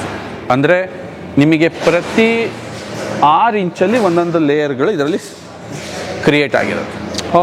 ಅದರಲ್ಲಿ ನಾವು ಒಂದು ಟೆಂಪ್ರೇಚರ್ ಮಿನಿಮಮ್ ಒಂದು 60 ಡಿಗ್ರಿನಲ್ಲಿ ಬಿಸಿ ಕೊಡಲ್ಲ, ಬಿಸಿ ಗಾಳಿನ ಕೊಡ್ತೀವಿ. ಯಾಕೆಂದರೆ ಬಿಸಿ ನೇರವಾಗಿ ತಗಲಿದಾಗ ಆ ಕಾಯಲ್ಲಿರೋ ಅಷ್ಟು ಪೋಷಕಾಂಶಗಳು ಹಾಳಾಗುತ್ತೆ. ಬೇರೆ ಕಡೆ ಏನು ಮಾಡ್ತಾರೆ, ವರ್ಜಿನ್ ಕೋಕೋನಟ್ ಆಯಿಲ್ ಪ್ರೋಸೆಸ್ಸಲ್ಲಿ ಆ ಕಾಯಿಯ ಮೇಲಿನ ಆ ಬ್ರೌನ್ ಪಾರ್ಟನ್ನು ಎರಿತಾರೆ. ಬಟ್ ಆ ಕಾಯಿ ರಿಚ್ ಆಗಿರೋದೆ ಆ ಬ್ರೌನ್ ಪಾರ್ಟಲ್ಲಿ. ಸೇಮ್ ಎಲ್ಲ ಧಾನ್ಯಗಳಲ್ಲಿ ಹೇಗಿರುತ್ತೋ ಇದು ಕೂಡ ಅದೇ ಥರ ಇರುತ್ತೆ. ಇದು ತುಂಬ ಟೇಸ್ಟ್ ಆಗಿರುತ್ತೆ, ಆದರೆ ನ್ಯೂಟ್ರಿಷನ್ ಅಂತ ಬಂದಾಗ ಇಲ್ಲಿರುತ್ತೆ ಈ ಬ್ರೌನ್ ಪಾರ್ಟಲ್ಲಿ. Original nutrition. ವೈ? ಬಿಕಾಸ್ ಚಿಪ್ಪಲ್ಲಿ ಒಂದು ಆಯಿಲ್ ಬರುತ್ತೆ, ಅದರಲ್ಲಿ ಎಷ್ಟು ಆ್ಯಂಟಿ ಬ್ಯಾಕ್ಟೀರಿಯಲ್ ಪ್ರಾಪರ್ಟೀಸ್ ಇದೆ ಅಂತಂದರೆ ಆ ಎಣ್ಣೆಗೆ 30,000 ರೂಪಾಯಿ ಲೀಟ್ರ್ ಆಗುತ್ತೆ. 1 ಲೀಟ್ರ್ ಎಣ್ಣೆ, ಚಿಪ್ಪಲ್ಲಿ ತೆಗಿಯೋ ಎಣ್ಣೆ, ತುಂಬ ಪ್ರೋಸೆಸ್ ಅದು. ಚುಪ್ಪಿಗೆ ಕನೆಕ್ಟ್ ಆಗಿರೋದೇನೋ ಈ ಭಾಗ. ಓಕೆ, ಅಂದರೆ ಇದನ್ನು ನಾವು ಒಕ್ಲದ ಬಳ್ಳಿಗೆ ಹೋಲಿಸ್ಬೋದು. ಸ್ಟೆಮ್ ಸೆಲ್ಸ್ ಅಂತ ನೀವೇನೇನೋ ಕರೀತಾರಲ್ಲ ಇತ್ತೀಚಿನ ಕಾಲಗಳಲ್ಲಿ. ತಾಯಿಯಿಂದ ಆಹಾರವನ್ನು ಉತ್ಪತ್ತಿ ಮಾಡೋಕ್ಕೆ ಬಳಸ್ಕೊಂಡಿರ್ತಕ್ಕಂಥ ಜಾಗ ಇತ್ತು. ಮಾಡ್ರನ್ ಸಿಸ್ಟಮ್ ಏನಾಯಿತು, ಶ್ರೀಲಂಕಾ, ಫಿಲಿಪೀನ್ಸ್ ಅಲ್ಲೆಲ್ಲ ಏನಾಯಿತು, ಜನಗಳಲ್ಲಿ ಎಂಟ್ರ್ ಆಗಿಬಿಟ್ಟು ಈ ಬ್ರೌನ್ ಪಾರ್ಟ್ ತೆಗೀರಿ, ಬರೀ ವೈಟ್ ಬೇಕು. ಈ ಬರೀ ವೈಟಿಂದ ಪೌಡ್ರ್ ತಯಾರಿಸಿದ್ರು. ಆ ಪೌಡ್ರನ್ನ ಡೆಸಿಗೇಟೆಡ್ ಪೌಡರ್ ಅಂತ ಕರೀತಾರೆ, ಕೊಕೊನಟ್ ಪೌಡರ್. ಅದು ಬೇಕ್ರಿಗೆ ಹೋಗುತ್ತೆ. ಯಾಕೆ ಬೇಕ್ರಿ? It's means that's a sowing the product ಅಂತ. ಅದಿರೋದೇ ತೋರ್ಪಡಿಕೆಗೆ. ಅದು ಎಲ್ಲ ಸ್ವೀಟ್ಗಳು ಬೆಳ್ಳಗೆ ಕಾಣಬೇಕು, ನಿಮ್ಮ ಕಣ್ಣಿಗೆ ಉಲ್ಲಾಸ ಕೊಡಬೇಕು, ಬೆಳ್ಳಗೆ ಮಾಡಿದ್ರೆ ಅದು ಈ ಮೇಲ್ಗಡೆ ಸಿಪ್ಪೆ ಇತ್ತಲ್ಲ ಅದರಲ್ಲಿ ಎಣ್ಣೆ ಇತ್ತು, ಅದನ್ನು ಅಲ್ಲೇ ಲೋಕಲ್ ಜನ ತಿನ್ನಕ್ಕೆ ಸ್ಟಾರ್ಟ್ ಮಾಡಿದ್ರು, ತುಂಬ ಪೋಷಕಾಂಶ ಸಿಕ್ತು. ಈ ವೈಟ್ ಪೌಡ್ರ್ ತಗೊಂಡ್ರಲ್ಲ ಅದರಲ್ಲಿ ಏನೂ ಸಿಗಲಿಲ್ಲ. ಯಾಕೆಂತಂದರೆ ಅದಕ್ಕೋಸ್ಕರ ಸಕ್ಕರೆ ಹಾಕಿ ಸ್ವೀಟ್ ಮಾಡಿ ಗಬ್ಬೆಬ್ಬರಿಸಿ ಕೋಕೋನಟ್ನ ರಾಂಗ್ ಪ್ರೆಸೆಂಟೇಷನ್ ಆಯಿತು. ಓಕೆ, ಕೋಕೋನಟ್ ಪೌಡ್ರ್ ಮಾಡ್ತಾವನೆ, ಅದಕ್ಕೆ ಪೌಡ್ರಿಂದ ಉಪಯೋಗ ಏನು ಅಂತ ಅವನಿಗೂ ಗೊತ್ತಿಲ್ಲ, ಮಾಡೋವನಿಗೂ ಗೊತ್ತಿಲ್ಲ, ತಗೊಂಡೋಗಿ ಮಾರೋವನಿಗೂ ಗೊತ್ತಿಲ್ಲ. Only taste. ವೈ? ಬಿಕಾಸ್ ತುಂಬ ಪಲ್ಪಿ ಆಗಿರುತ್ತೆ, ತುಂಬ ಜ್ಯೂಸಿ ಆಗಿರುತ್ತೆ, ಬಟ್ ಜಾಸ್ತಿ ನ್ಯೂಟ್ರಿಷನ್ ಇಲ್ಲಿರುತ್ತೆ. ದೆನ್ ಅದ್ರ ಪೌಡ್ರಿಂದ ಒಂದು ಲೈಟಾಗಿ ಆಯಿಲ್ ಎಕ್ಸ್ಟ್ರಾಕ್ಟ್ ಮಾಡಿದ್ಬಿಟ್ಟು ಆ ಉಳಿದಂಥ ಪೌಡ್ರನ್ನ ಕಾಯಿ ಪೌಡ್ರಿಗೆ ಮಿಕ್ಸ್ ಮಾಡಿದಾಗ ಅವ್ರಿಗೆ ಅದರಲ್ಲಿ ತುಂಬ ಪ್ರಾಫಿಟ್ ಸಿಗುತ್ತೆ. ಅರ್ಥ ಆಯ್ತಾ? ಇದನ್ನು ನಾವು ಮಾಡಬಾರ್ದು ಅಂತ ಡಿಸೈಡ್ ಮಾಡಿಬಿಟ್ವಿ. ಡೇ ಒನ್ನಲ್ಲೇ ಡಿಸೈಡ್ ಮಾಡಿದ್ವಿ. Then we selected full coconut ಬೇಕು ನನಗೆ, ಉಂಡೆ ಕೋಕೋನಟ್. ಯಾಕೆಂದರೆ ಇದರಿಂದ ಬರೋ ನೆಕ್ಸ್ಟ್ ಪ್ರಾಡಕ್ಟ್ ಮೇಲೆ ನಮಗೊಂದು ಚೂರು ಆಲೋಚನೆ ಇಲ್ಲ. ಅದನ್ನು ನಾವು ಕ್ಯಾಟಲ್ಲಿ ಕೊಡೋಣ, ಹಸುಗಳಿಗೆ ಕೊಟ್ಬಿಡೋಣ, ಅದರಿಂದ ದುಡ್ಡು ಸಂಪಾದಿಸಬೇಕು ಅನ್ನೋ ಆಸೆ ನಮಗಿರಲಿಲ್ಲ. That's why we are using this whole coconut. ತೆಂಗಿನಕಾಯಿ ಬಳಸ್ತಾರೆ ನೋಡಿ ಅವರು. ಎಸ್, ಇದರಲ್ಲಿ ವಿಟಮಿನ್ಸ್ ರಿಚ್ ಇದೆ ಆರ್ಡಿನರಿ ಕೊಬ್ಬರಿಗಿಂತ. ಮಾಯ್ಶ್ಚರ್ ಇದೆ, ಮಾಯ್ಶ್ಚರ್ ತೆಗಿಬೇಕಲ್ಲ ನಾವೀಗ, ಬಿಸಿ ಗಾಳಿ ಬಳಸ್ಬೇಕು. ಹೀಟನ್ನು ನಾವು ಕಾಯಿ ತುರಿ ಕೊಡ್ತೀವಿ, ಆಯಿಲಿ ಕೊಡಲ್ಲ. Note the point. Vitamins labs heat ಕೂಡ ಹೆಂಗೆ ಬರುತ್ತೆ? ಬಿಸಿ ಗಾಳಿಯಿಂದ ಬರುತ್ತೆ. ಎಷ್ಟು ಬರುತ್ತೆ? 1.5 ಗಂಟೆ ಬರುತ್ತೆ. ಒಂದು ಕಾಯಿ ಚೂರು ಇದರೊಳಗೆ ಎಂಟ್ರ್ ಆದಾಗ ಮತ್ತು ನನಗೆ ಆಚೆಗೆ ಬರೋಕ್ಕೆ 1.5 ಗಂಟೆ ಆಗುತ್ತೆ. ಒಂದು ಒಂದೊಳ್ಳೆ ಸ್ಲೋ ಪ್ರೋಸೆಸ್ಸಲ್ಲಿ ನಿಧಾನಕ್ಕೆ ಅದರ ಮಾಯ್ಶ್ಚರ್ನ ತೆಗೆದು ಆ ಮಾಯ್ಶ್ಚರ್ನ ಆಚೆಗೆ ಮಾಡಿ ಅಲ್ಲಿಂದ ನಾವು ನೆಕ್ಸ್ಟ್ ಈ ಸ್ಟೇಜಿಗೆ ತಂದು ಇಲ್ಲಿ ಇಡ್ತೀವಿ. ಇಲ್ಲಿಂದ ನೆಕ್ಸ್ಟ್ ಆಯಿಲ್ ಎಕ್ಸ್ಟ್ರಾಕ್ಷನ್ ಹೊರಟೋಗೋದು. ಇದು ಕೊಬ್ಬರಿ ಎಣ್ಣೆ ಥರ ಕ್ವಿಕ್ಕಾಗಿ ಇದನ್ನು ಮಾಡೋಕ್ಕೆ ಆಗಲ್ಲ, ಅಷ್ಟು ಕ್ವಿಕ್ಕಾಗಿ ಮಾಡೋಕ್ಕಾಗಲ್ಲ. ಅದಕ್ಕೆ ಇದು ಸ್ವಲ್ಪ ಎಕ್ಸ್ಪೆನ್ಸಿವ್ ಅನಿಸುತ್ತೆ. ಆ್ಯಂಡ್ ಇದರ ಎಂಟೈರ್ ಪ್ರೋಸೆಸ್ಸಲ್ಲಿ ಎಲ್ಲೂ ವಾಟರ್ ಆ್ಯಡ್ ಆಗಲ್ಲ, ಎಲ್ಲೂ ಕಬ್ಬಿಣದ ಬಳಕೆಗಳಿರಲ್ಲ. ಸೊ ಈ ಹೈಜಿನಿಕ್ ಇರೋದ್ರಿಂದ ನೀವು 10 ವರ್ಷ ಇಟ್ಟರು ಎಣ್ಣೆ ಕೆಡಲ್ಲ. ಭೂಮಿ ಮೇಲೆ ಹಾಳಾಗ್ದಲೇ ಇರೋ 2 ಲಿಕ್ವಿಡಲ್ಲಿ ಒಂದು ತುಪ್ಪ, ಒಂದು ವರ್ಜಿನ್ ಕೋಕೋನಟ್ ಆಯಿಲ್ ಇರೋದು. ಹಾಳಾಗ್ದಲೇ ಇರೋ ಲಿಕ್ವಿಡ್ಗಳಂತಾನೆ ಕರೀತಾರೆ ಇದು. ಅವಕ್ಕೇನು ಲೈಫ್ ಇಲ್ಲ, ನೀವು ಎಷ್ಟು ದಿನ ಇಟ್ಟರು ಎಕ್ಸ್ಪೈರಿ ಡೇಟ್ ಇಲ್ಲ. ಅಲ್ಲಿಗೆ ಚೆನ್ನಾಗಿ ಇದು ಆಗುತ್ತೆ. Very nice. ಪ್ರತಿದಿನ ಎಷ್ಟು ಲೀಟ್ರ್ ಎಣ್ಣೆ ತಯಾರಿಸ್ತೀವಿ ಸರ್? ನಮ್ಮ ಕೆಪಾಸಿಟಿ ಇರೋದು ದಿನಕ್ಕೆ 5,000 ಲೀಟ್ರ್ ತೆಗಿಬೋದು. 5,000 ಲೀಟ್ರ್ ಈ ಫ್ಯಾಕ್ಟ್ರಿ ಕೆಪಾಸಿಟಿ. ದಿನ 5,000 ಲೀಟ್ರ್? ದಿನ 5,000 ಲೀಟ್ರ್. 5 ಟನ್. ಬಟ್ ನಮಗೆ ಎಷ್ಟು ರಿಕ್ವೈರ್ಮೆಂಟ್ ಇರುತ್ತೆ, ನಮ್ಗೆ ಎಷ್ಟು ಬರುತ್ತೆ ರಾ ಮೆಟೀರಿಯಲ್. ಇವತ್ತು ತುಂಬ ಕಷ್ಟ, ಕಾಯಿ ರೇಟ್ ತುಂಬ ಪೀಕ್ ಹೋಗಿದೆ ಇವಾಗ. ಸೊ ಇದರ ಅಂದಾಜಲ್ಲಿ ಇದರ ಬ್ಯಾಲೆನ್ಸಲ್ಲಿ ಅಂದರೆ ಇಂಡಸ್ಟ್ರಿ ಅಂದರೆ ಇಟ್ಸ್ ಅ ಬ್ಯಾಲೆನ್ಸಿಂಗ್ ಇದಂತ ಅಲ್ಲಿಂದ ನಾವು ಇದನ್ನು ಮೆನ್ಷನ್. ಗ್ರೇಟ್. ಕಾಯಿ ಭಾಳ ರುಚಿ ಇದೆ. ನೆಕ್ಸ್ಟ್ ಇದನ್ನು ಕೋಲ್ಡಲ್ಲಿ ಪ್ರೆಸ್ ಮಾಡ್ತೀವಿ. ಕೋಲ್ಡ್ ಪ್ರೆಸ್ ಅಂದರೆ ಹೀಟ್ ಜನರೇಟ್ ಆಗಬಾರ್ದು. ಇಲ್ಲಿಂದ ಆಯಿಲ್ ಎಕ್ಸ್ಟ್ರಾಕ್ಷನ್ ಆಗುತ್ತೆ. ಸೊ ಅಲ್ಲಿಂದ ಪ್ರೆಸ್ ಆಗಿದ್ದು ಇವೆಲ್ಲ ಫಿಲ್ಟರ್ಸ್ ಸರ್. ಇವೆಲ್ಲ ಫಿಲ್ಟರ್ಸು ಅಗೈನ್ ಅಲ್ಲೇನು ಕಾಣ್ತಾ ಇದೆ ಅದು 2,000 ಲೀಟ್ರ್ ಟ್ಯಾಂಕ್, ಅದು ಸ್ಟೈನ್ಲೆಸ್ ಸ್ಟೀಲ್ ಟ್ಯಾಂಕ್. ಓಕೆ. ಆ ಟ್ಯಾಂಕ್ಗಳಲ್ಲಿ ಆಯಿಲ್ ಹೋಗಿ ಸ್ಟೋರ್ ಆಗೋಕ್ಕೆ ಶುರುವಾಗುತ್ತೆ. 5 ಲೀಟರ್ ತಾಜಾ ತೆಂಗಿನ ಎಣ್ಣೆ, Keramrut virgin coconut oil, best quality, premium quality, 100% organic and natural, cold pressed, non refined, top notch brain food, nutrition dense, fully traditional extraction. ಅಂದರೆ ಪೋಷಕಾಂಶ ತುಂಬ ಗಾಢವಾಗಿರುವಂಥ ಎಣ್ಣೆ. ಹೌದು ಸರ್. ಕಂಟೈನರ್ ಭಾಳ ಚೆನ್ನಾಗಿದೆ. ಹೌದು. ಅಂದರೆ ದೀರ್ಘಕಾಲ ಮನೆ ತಗೊಂಡೋಗಿ ಇನ್ನೊಂದು ಡಬ್ಬಕ್ಕೆ ಉಯ್ಕೋಬೇಕಾಗಿಲ್ಲ. ಏನಿಲ್ಲ ಸರ್, ಇದನ್ನು ನಾವು ಮಾಡಿದ್ದೆ ಅದಕ್ಕೋಸ್ಕರ. 2 ಲೀಟರ್ಸ್ 5 ಲೀಟರ್ಸ್ ಎಲ್ಲದನ್ನೂ ಮಾಡಿದ್ದೇನೆ. ಆಮೇಲೆ 1 ಲೀಟರ್ 500 ml ಪ್ರತಿಯೊಂದನ್ನು ಕೂಡ ಅರ್ಧ ಲೀಟರ್ ನೋಡಿ. That is which one we use for ಅಂದರೆ ಆ ಕ್ವಾಲಿಟಿನಲ್ಲೇ ಮಾಡಬೇಕಂತ ಹೇಳಿ ಓಕೆ ಮಾಡಿ ಇಲ್ಲಿಗೆಲ್ಲ ಪ್ರಾಡಕ್ಟ್ ಫೈನಲಿ ರೆಡಿ ಆಗುತ್ತೆ. ಸಂಜೆ ಇಲ್ಲಿಂದ ಡಿಸ್ಪ್ಯಾಚ್ ಮಾಡ್ತಾರೆ ಅದನ್ನ. So every day there is a process. ಇಲ್ಲಿಂದ ವೆಹಿಕಲ್ಗಳು ಆಚೆ ಹೋಗುತ್ತೆ, ಅದನ್ನು ಆಚೆ ಕಡೆಗೆ ತೊಗೊಂಡೋಗುತ್ತೆ. ರೇಟ್ ಕೇಳ್ಬೋದಾ? 896 ರೂಪಾಯಿ 1 ಲೀಟರ್. 1 ಲೀಟರ್ ಅಂದರೆ 900. ಅಂದರೆ ಅದನ್ನು ಅಡುಗೆಗೂ ಬಳಸ್ಬೋದು, ಎಲ್ಲದಕ್ಕೂ ಸರ್, ಎಲ್ಲದಕ್ಕೂ ಬಳಸ. ಆ 896-900 ರೂಪಾಯಿ ಏನಿದೆ ಅದು ಎಕ್ಸ್ಪೆನ್ಸಸ್ ಅಂತ ಟ್ರೀಟ್ ಮಾಡೋಕ್ಕಿಂತಲೂ ಅದೊಂದು ಅವರ ಆರೋಗ್ಯ ಸುಧಾರಿಸ್ತಿರುವ ವರ್ತ್ ಇನ್ವೆಸ್ಟ್ಮೆಂಟ್ ಅಂದ್ಕೊಂಡ್ರೆ ಭಾಳ ಒಳ್ಳೇದು. ಅಲ್ಲ, ನೀವು ಇವಾಗ ಅದನ್ನ ಯಾವ್ದನ್ನೂ ಕೇರ್ ಮಾಡ್ತಿಲ್ಲ ಅಂತ ಅಂದಮೇಲೆ ಮುಂದೆ ಒಂದೇ ಸಲ ಪೇ ಮಾಡ್ತೀರ ಅದಕ್ಕೆಲ್ಲ ಇಂಟ್ರೆಸ್ಟ್ ಸೇರಿಸಿ. ಆಸ್ಪತ್ರೆ ಕಾಯ್ತಾ ಇದ್ದಾರೆ ಜನ, ಕಾಯ್ತಾ ಇದ್ದಾರೆ. ಎಕ್ಸಾಂಪಲ್, ದೇಹ ಏನು ಅಂತಂದರೆ ಸಡನ್ನಾಗಿ ಯಾವುದು ರಿಯಾಕ್ಷನ್ ತೋರಿಸ್ತಾ ಇರೋದ್ರಿಂದ ದೇಹದ ಮೇಲೆ ಎಲ್ಲ ಥರದ ಅತ್ಯಾಚಾರಗಳು ನಡೀತವೆ. ಎಕ್ಸಾಂಪಲ್, ಸಿಗರೇಟ್ ಸೇರ್ತಿದ್ದಂಗೆ ಸಾಯಂಗಿದ್ದಿದ್ರೆ ಯಾರೂ ಸೇರ್ತಿರ್ಲಿಲ್ಲ, ಡ್ರಿಂಕ್ಸ್ ಮಾಡ್ತಿದ್ದಂಗೆ ಸಾಯಂಗಿದ್ದಿದ್ರೆ ಯಾರೂ ಸಾಯ್ತಿರ್ಲಿಲ್ಲ. It's a process. ಡ್ರಿಂಕ್ಸ್ ಅನ್ನೋದು ಅವನ ಮೇಲೆ ಎಫೆಕ್ಟ್ ಮಾಡೋಕ್ಕೆ ಒಂದು ಸರ್ಟನ್ ಟೈಮ್ ತಾಣುತ್ತೆ, 5 ವರ್ಷ 6 ವರ್ಷ 10 ವರ್ಷ. ಹಂಗೆ ಇಲ್ಲಿ ಕೆಲವರು ಒಣ ಪ್ರತಿಷ್ಠೆ ಜನಗಳು ಇರ್ತಾರೆ. ಏನಂದರೆ ಅದು ತಿಂದ್ರೇನಾ ನಾನು ನೆಗ್ಲೆಕ್ಟ್ ಮಾಡ್ತೀನಿ. ನೆಗ್ಲೆಕ್ಟ್ ಮಾಡು, 5 ವರ್ಷ 10 ವರ್ಷ 15 ವರ್ಷ ಒಂದು 20 ವರ್ಷ ಆದಮೇಲೆ ನಿನ್ನ ದೇಹ ಒತ್ತಡಕ್ಕೆ ಸಿಕ್ಕತ್ತೆ. ಅವತ್ತು ನೀನು ಏನಿದೆಲ್ಲ ಉಳಿಸ್ಕೊಂಬಂದಿದೆಯಲ್ಲ ದೇಹದ ಮೇಲೆ, ಜಿಪುಣತನ ನಿನ್ನ ಬೇರೆದ್ರ ಮೇಲೆ ಮಾಡು, ಆರೋಗ್ಯದ ಮೇಲೆ ಮಾಡಬಾರ್ದು ಅಷ್ಟೇ. ಹಾಂ, ಆವಾಗ ಅದೆಲ್ಲ ಒಟ್ಟಿಗೆ ಸೇರಿಸಿ ಬಡ್ಡಿನ ರಿಟರ್ನ್ ಕಟ್ಟಿಸ್ಕೊಳತ್ತದು. ಬಟ್ ಒಂದು ಮನೆಗೆ 1 ಲೀಟರ್ ಸಾಕಾ ಅಡುಗೆಗೆ? 2 ಲೀಟ್ರು ಅಡುಗೆನೂ ಮಾಡಿ ನೀನು ಸಫಿಷಿಯೆಂಟ್ ಆಗಿ 2 ಲೀಟರ್ಸ್ ಇಸ್ ಮೋರ್ ದ್ಯಾನ್ ಏನೋ. 1800 ರೂಪಾಯಿ ನೀವು ಒಂದು ತಿಂಗಳಿಗೆ ಖರ್ಚು ಮಾಡಿಬಿಟ್ರೆ ನೀವು ಬರಬಹುದಾದಂಥ ಬಹುತೇಕ ಕಾಯಿಲೆಗಳನ್ನು ದೂರ ಇಟ್ಬಿಡ್ಬೋದು. ತೆಂಗಿನೆಣ್ಣೆ ಆರೋಗ್ಯಕ್ಕೆ ಎಷ್ಟು ಒಳ್ಳೇದು ಅನ್ನೋದಕ್ಕೆ ನಿಮ್ಗೊಂದು ಲೈವ್ ಎಕ್ಸ್ಪೆರಿಮೆಂಟ್ ತೋರಿಸ್ತೀನಿ. ಓಕೆ, ಇದೇನಿದೆ ಇದು ಕಾಟನ್ ಕ್ಲಾತ್ ಇದು. ಓಕೆ, ಕಾಟನ್ ಬಟ್ಟೆಯಿಂದ ಎಣ್ಣೆನ ಫಿಲ್ಟರ್ ಮಾಡ್ತೀವಿ. ಸೊ ಬಿಟ್ರೆ ಇಲ್ಲಿ ನಾನ್ ರಿಫೈನ್ಡ್, ನಾನ್ ಬ್ಲೀಚ್ಡ್, ನಾನ್ ಡಿಯೋಡ್ರೈಸ್ಡ್ ಎಣ್ಣೆಯಿಂದ ಸ್ಮೆಲ್ ತೆಗಿಯಲ್ಲ, ಎಣ್ಣೆನ ಬ್ಲೀಚ್ ಮಾಡಲ್ಲ. ಬಟ್ ಈ ಬಟ್ಟೆಯಿಂದ ಅದರಲ್ಲಿ ಇರ್ತಕ್ಕಂತಹ ಆ ಅಂಶನ ತೆಗೆದುಬಿಡ್ತೀವಿ ನಾವು. ಈ ಗಸಿನ ತೆಗಿತೀವಿ ಅಲ್ವಾ. ಈ ಗಸಿ ಮೇಲೆ ನಾವಿಬ್ಬರಿಗೆ ಒಂದು ಎಕ್ಸ್ಪೆರಿಮೆಂಟ್ ಮಾಡೋಣ. ಅಂದರೆ ತೆಂಗಿನೆಣ್ಣೆ ಎಷ್ಟು ಅದ್ಭುತನಾಗಿ ತೆಗೆದು ಇಲ್ಲಿ ಇಟ್ಟಿದ್ದೀವಿ. ಫುಲ್ ಬಾಟ್ಲಿ ತುಂಬಿದ್ದೀರಾ? ತಗೊಳ್ಳಿ ಸರ್, ಇದನ್ನು ನಿಮ್ಮ ಕೈಗೆ ಪೂರ್ತಿ ಕಿವುಚ್ಕೊಳ್ಳಿ ಸರ್, ಲೈಕ್ ದಿಸ್ ಟೈಪ್. ನೋಡಿ ಈ ಥರ ಮಾಡ್ಕೊಳ್ಳಿ ಸರ್, ಮಾಡಿ ಈ ಥರ. ಅಯ್ಯೋ ಕಲ್ಸಾಕ್ಬಿಟ್ಟೆ.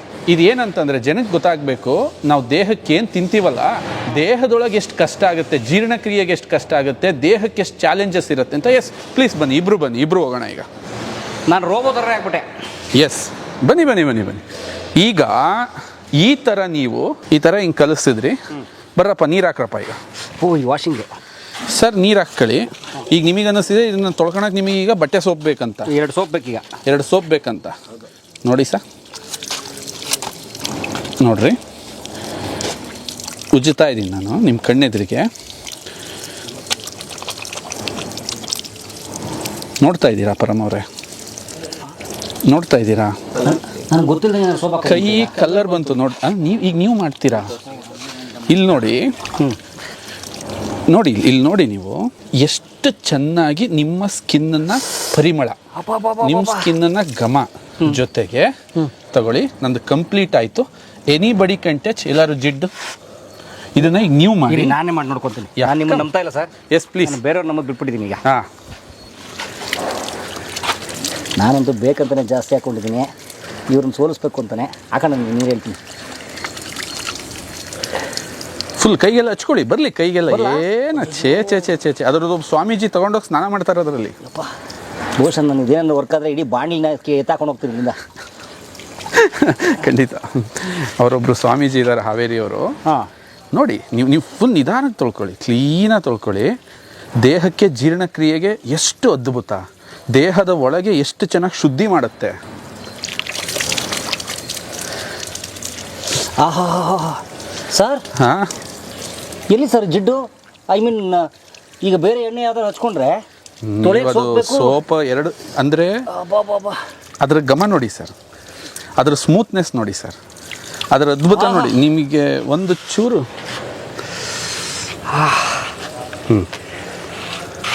ದಿಸ್ ಈಸ್ ದ ರಿಯಲ್ ಘಮ ನೋಡಿ. ಬಾ ಮತ್ತು ನನಗೆ ಎಷ್ಟು ಫ್ರೆಶ್ ಅನ್ನಿಸ್ತಾ ಇದೆ ನೋಡಿ ಕೈ. ಇಡೀ ಕೈಗೆ ಹಚ್ಕೊಂಡೆ ನಾನು. ಹಿಂಗಾಗಿ ಯಾಕೆ ತೆಂಗಿನೆಣ್ಣೆಗಳನ್ನ ಕಾಸ್ಮೆಟಿಕ್ ಇಂಡಸ್ಟ್ರಿಯಲ್ಲಿ ಬಳಸ್ತಾರೆ ಅಂದರೆ ಈ ಉದ್ದೇಶಕ್ಕೋಸ್ಕರ. ಓಕೆ ಅಂದರೆ ಹೊರಗೆ ಇಷ್ಟು ಚೆನ್ನಾಗುತ್ತಲ್ಲ, ಹೊಟ್ಟೆ ಒಳಗೆ ಹೋದ್ರೆ ನೀನು ಎಣ್ಣೆ ಇನ್ನೆಷ್ಟು ಕ್ಲೀನ್ ಮಾಡ್ಬೋದು, ಎಷ್ಟು ಸೆನ್ಸಿಟಿವ್ ಇದೆ ನಿಮ್ಮ ದೇಹದೊಳಗೆ, ಎಷ್ಟು ಸೆನ್ಸಿಟಿವ್ ಅಂಗಾಂಗಗಳಿದ್ದಾವೆ. ಸೊ ಇದನ್ನು ನಾನು ತೋರ್ಸೋಕ್ಕೆ ನಿಮಗೆ ಎಕ್ಸ್ಪೆರಿಮೆಂಟ್ ಮಾಡಿಸಿದ್ದಿಲ್ಲ. ಯಾವ್ದ್ರದ್ದು ಅವಶ್ಯಕತೆನೂ ಇರಲ್ಲ. ಇದು ವರ್ಜಿನ್ ಕೋಕೋನಟ್ ಆಯಿಲ್ನ ಒಂದು ತಾಕತ್ತು ಸರ್. ಹಾಗಾದ್ರೆ ಯುಗಾದಿ ದೀಪಾವಳಿಗೆಲ್ಲ ನಮ್ಮ ಹಿರಿಯರು ಎಣ್ಣೆ ತಿಕ್ಕೊಂಡು 2 ನಿಮಿಷ ಬಿಸಿಲಲ್ಲಿ ನಿಂತ್ಕೊಳ್ಳೋ ಅಂತಾರಲ್ಲ, ಇದನ್ನ ತಗೊಂಡು ತಿಕ್ಕೊಂಡು ನಿಂತ್ಕೊಂಡ್ರೆ ಬಹುಶಃ ಸ್ನಾನನೇ ಬೇಡ ಅಲ್ವಾ? ಖಂಡಿತ ಸೂಪರ್. ಬನ್ನಿ, ಒಳ್ಳೆ ಐಡಿಯಾ. ಮತ್ತೆ ತಗೊಂಡು ದಿನ ಬೆಳಗ್ಗೆ 2 ಸ್ಪೂನ್ ಕುಡಿದ್ಬಿಟ್ರೆ yes that's why it's cleanse ಅಂತ ಹೇಳೋದು. ಕ್ಲೆನ್ಸರ್ ನೋಡಿ. ಬನ್ನಿ, ಈಗ ಆಕ್ಚುಲಿ ಒರ್ಸ್ಕೊಂಡಿದ್ದೀನಿ. ಬನ್ನಿ, ಖರ್ಚಿ ಫುಲ್ ಒರೆಸ್ತೀನಿ ನೋಡಿ. ಈಗ ನೋಡಿ ನನ್ನ ಕೈ ನಾನೇ ಅಲ್ಲ ಇದು ನಂಗೆ ಆಗ್ಬಿಟ್ಟಿದೆ ನೋಡಿ. ಏಜ್ 5 ವರ್ಷ ಕಮ್ಮಿ ಕಾಣ್ತದೆ ನನ್ನ ಕೈದು. ಹೌದು, ಸಖತ್ತಾಗಿದೆ. ಕೈ ಹೆಂಗಿದೆ, ಬಾಡಿಗೆಲ್ಲ ಹಚ್ಬಿಟ್ರೆ. ಇನ್ನು ನಮ್ಮ ಉಳಿದ ಫುಡ್ ಪ್ರಾಡಕ್ಟ್ಸ್ ಎಲ್ಲ ಅಲ್ಲಿ ಪ್ರೋಸೆಸ್ ಆಗುತ್ತೆ. ಅಲ್ಲೆಲ್ಲ ಫುಲ್ ಮಿಷಿನರೀಸು ಸೆಟಪ್, ಇನ್ನು ಉಳಿದಿರೋ ಪ್ರಾಡಕ್ಟ್ಸ್ ಎಲ್ಲ.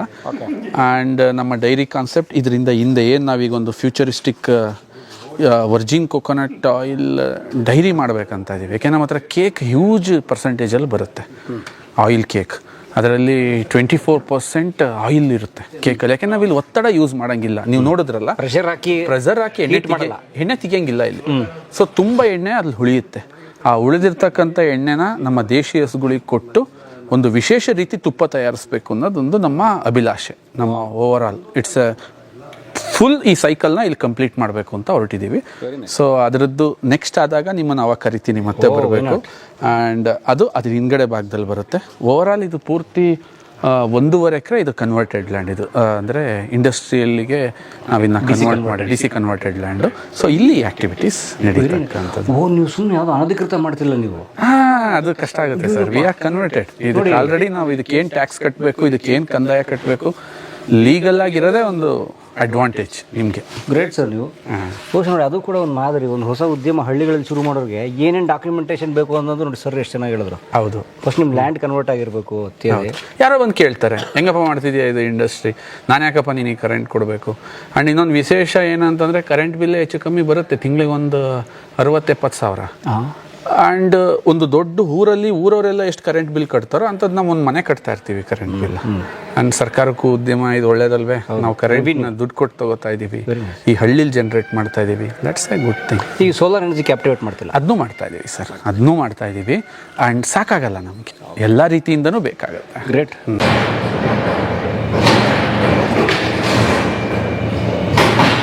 ಗೆಲ್ಲುವಂತ ಸ್ಫೂರ್ತಿ ದಾರಿದೀಪ ನಿನಗೆ